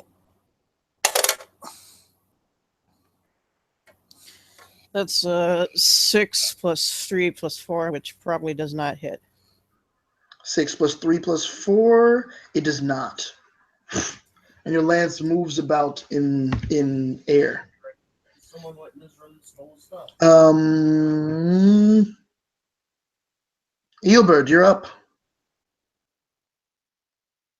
You just saw this guy disappear. Yeah. So, but to describe the area one more time, it's like an enclosed hallway type thing. It is. It's like a closed hallway with a catwalk. All right. And Well, you go on the catwalk. Okay, I have one more volatile concoction that I can chuck in that general area. You can. You totally can. Go for it. Yeah. Go for it. I have to hit. Or is he throwing to hit? Yeah. Do I throw to hit? No, you throw, and I have to make a save. Okay, so I 2d6. 6, 10. 10 damage if he does not save. And it's half on a successful save, yeah? Yes. Eobard, I want you to describe how your volatile concoction kills this man. All right. He's currently invisible. Currently, Oh boy. yeah. So as a final ditch attempt, Eobard's like, all right, he takes it and just chucks it. And as it hits this Brillix man, we see the splatter and the little explosion coming from the flask that I threw. And I imagine, I could be wrong, but it turns him from invisible to uninvisible Yeah. as it knocks him back and covers him with poison and the explosion marks. Ah! That's exactly what happens. He screams, and remember, he's a tiny 3-foot tall man. Yeah. And he just screams and flies back against the wall. Ah! And you see him crash, and the poison just kind of eats into his face, and he just and slumps down. At this time, you all see probably maybe one of the strangest things you've seen today. You see a disembodied head appear. And the head is that of one Cheshire cat. And it appears in front of you and says, oh. Well, it seems you cleaned up nicely here. I need a little help inside. There seems to be a situation. And he cast a spell, and the spell is knock. And you see the circuitry on the panel next to the door, like fizz and buzz, and then turn green. And the door opens up.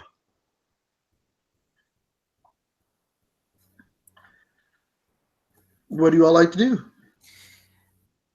Ramsey is going in there. Yeah, Ramsey's already made it to that side, and she's just walking on in. I feel like perhaps Ramsey might want to wait for a potion. Is anyone going to say anything? Like, hey, I have. If you're hurt, Ramsey, I can. I have a couple potions here. Ramsey pauses mid-step and walks backwards. Okay, so Eobard gives Ramsey a potion of healing. I imagine we're gonna have to do we have to roll to get over this ravine thing, or?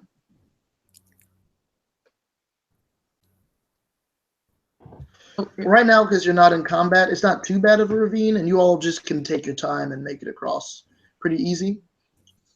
Right. So you all make it across to the other side, and you can do what you like on the other side. Is there anything to loot from? Oh, yeah, that's a good question. Because you asked, when you made it over there, you see a staff that does have some sort of magical aura around it. Okay, I pick it up.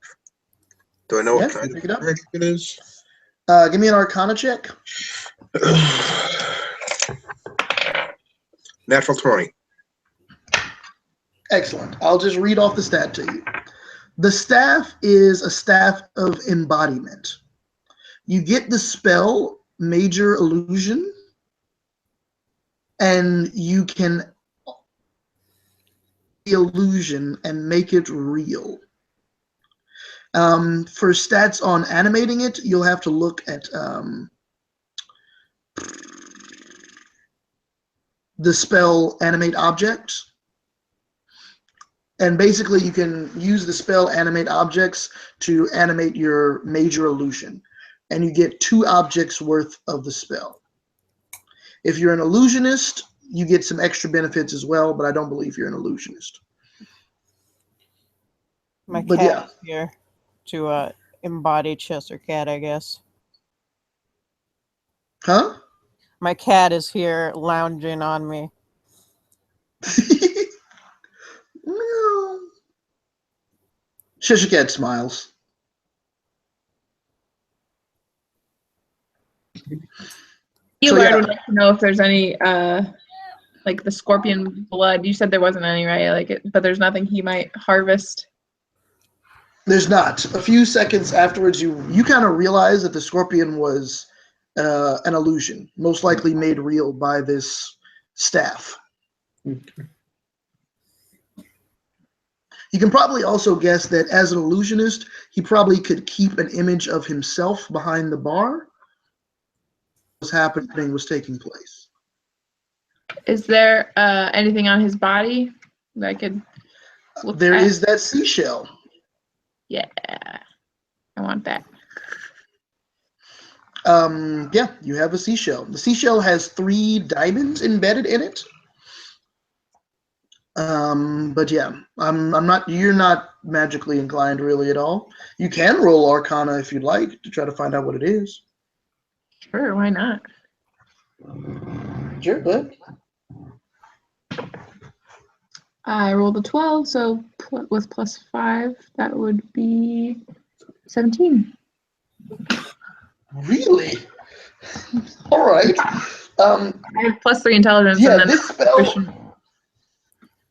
Yeah, this is a shell of spell saving, and basically you can cast 3 spells into it, and it holds those spells. However, when it comes out of it, it always has a DC of 15, and it has a plus 5 to hit. If it's a ranged attack spell, it's a +5 to hit always.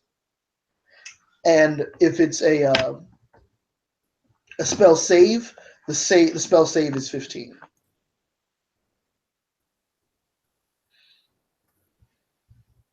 And it can save 3 spells.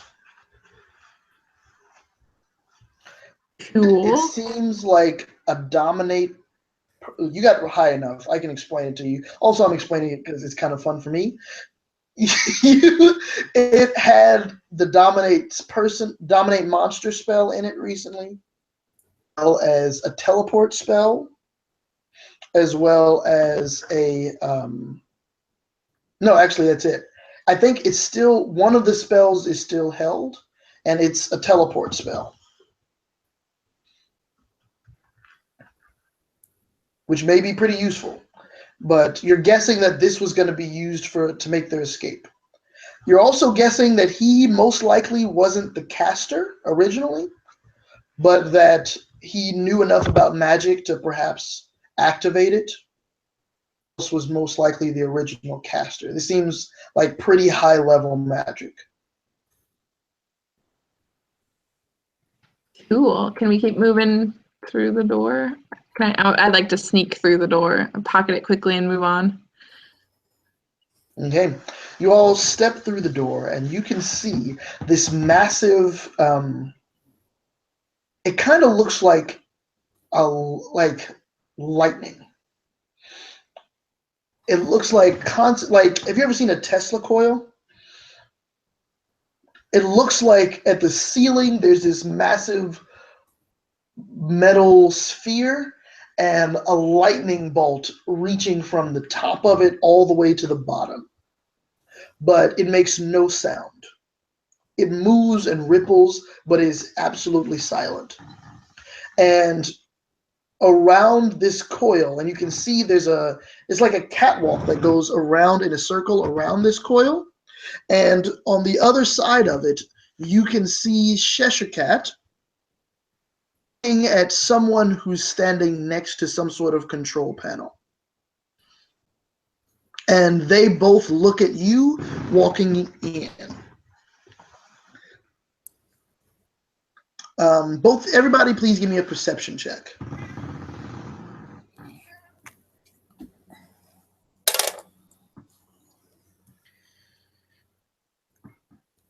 11 plus 1.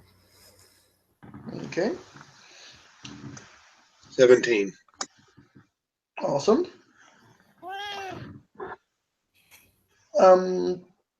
Okay. For the 17s for Warren and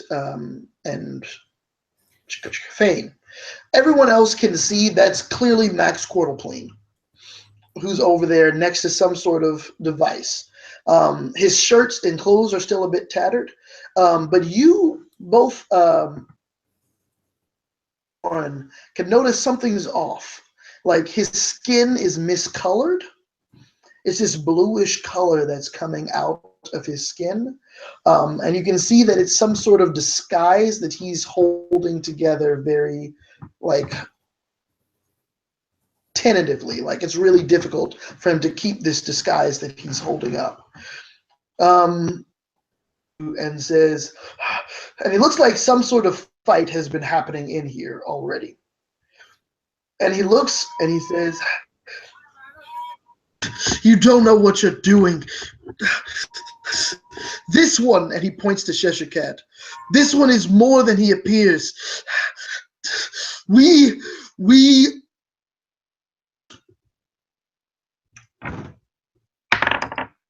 Yep, he nat ones. At that moment, a sphere circles around him. This like clear globe just pops all the way around him, and the sound is cut off. And he kind of looks around and he starts patting it. He's like, ah! And Cheshire Cat walks up to this sphere and hits it. And the whole sphere rolls with him in it. That pushes it like a giant ball, really, and like battingly plays with it and pushes it around this circle that this coil is spiking down in, and pushes it around the circle to you all. And he says, thank you very much for the distraction. He was going to close off everything, shut down the entire system, and lock us in an abyss of nothing. I've caught him." And he pushes the circle around to you all, and you all now see the shape, and you can see it a lot clearer now. It looks like it's not an illusion. It's like he is physically half one person and half another. Like whatever sort of magic that he's using is changing his actual body into Max Quarterplane, and it seems to be fading now. And what's coming out is some sort of bluish, tall humanoid. And he kind of, but everybody give me a perception check.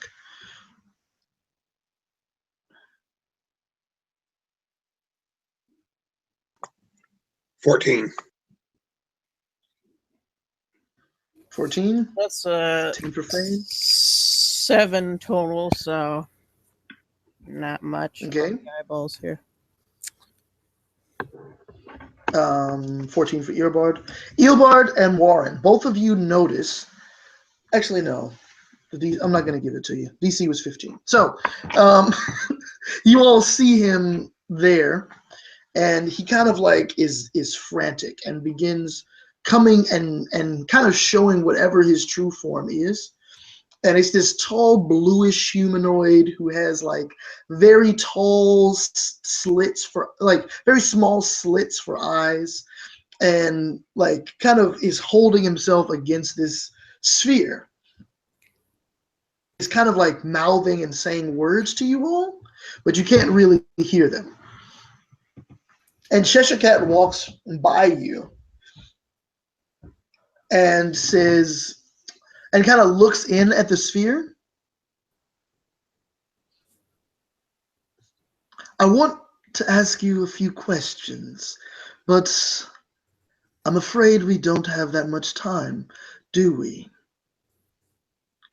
You, my friend, have had nothing on your mind except that pain in your stomach.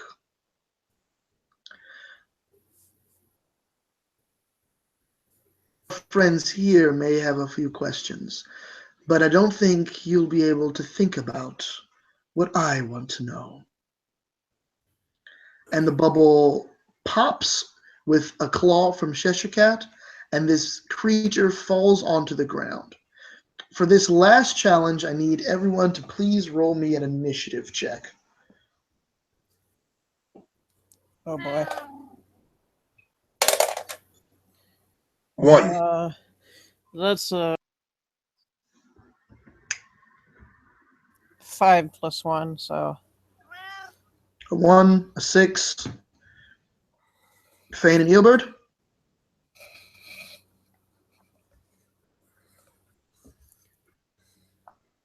10 and 9. Yeesh, guys. Okay. Yeah, nobody won. So he falls on the ground and kind of looks up at you all and and looks at the cat and looks at you all. Long live the Venator.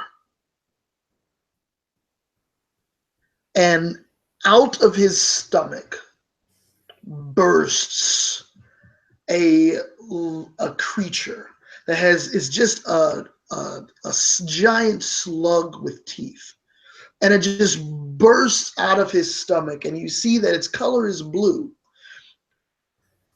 crawls out of him and lands on the ground and wiggles around, and this man falls over to the ground dead. Cheshire Cat looks. I guess that's why they call him Borag the Fertile, right? Well, that's that. Thank you all very much. I appreciate your help. However,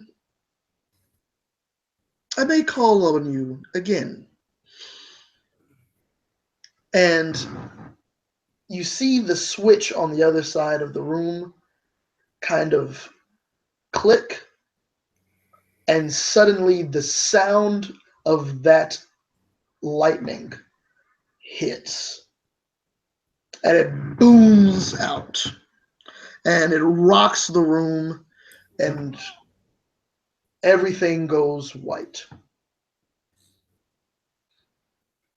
And I think that's where we're going to end our session.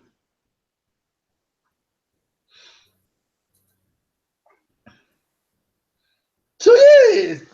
Thank you all very much for joining. This was a kind of interesting session. It's like I said, it was a little ambitious. Learned a lot, but yeah, joining me for this campaign. It was a really fun time. I think Jennifer would really enjoy this one.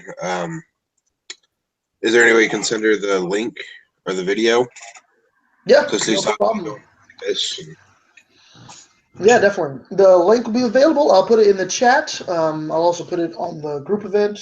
And yeah, I appreciate it a lot. It was really fun. I liked you all playing through it. It was fun to design, fun for you all to see you all play it. I'm gonna stop the broadcast here in a little bit, just so we can stay and talk if you like about what's going on. But I'm gonna stop the video. Thank you all very much for joining again, DM Cheshire Cat, and my lovely players. We'll start from my left and right, and start with Andrew. And I think we'll just end with what do you think about it? How was it? This is your first time. How did you feel about it, Andrew? Yeah, it was interesting. Once we kind of start getting into it, that was pretty interesting, and trying to figure out what the hell is going on. But yeah, it was pretty interesting, and I don't know. I look forward to other adventures. Cool. Next up, Allison. Yeah, I really enjoyed it. I liked trying to piece together what had happened, and then it was particularly fun at the end of popping the illusions and the wild magic. Wow, that was fun. I think the combats are always kind of the most fun, the most hectic. Excellent. Mara? Yep. I really like the mystery part of it, and also everyone's characters are very fun, an interesting mix. Awesome. Hopefully, I'll give you all some more. This was a lot to get through, so I kind of rushed it a lot. Next session, we'll try to slow it down a bit and let you all talk amongst each other a bit more, get to learn and flesh out your characters a bit, just to kind of make that happen a bit more. Scott, last but not least. It was good. As I said, it kind of got revealed a bit of my background. Mm-hmm.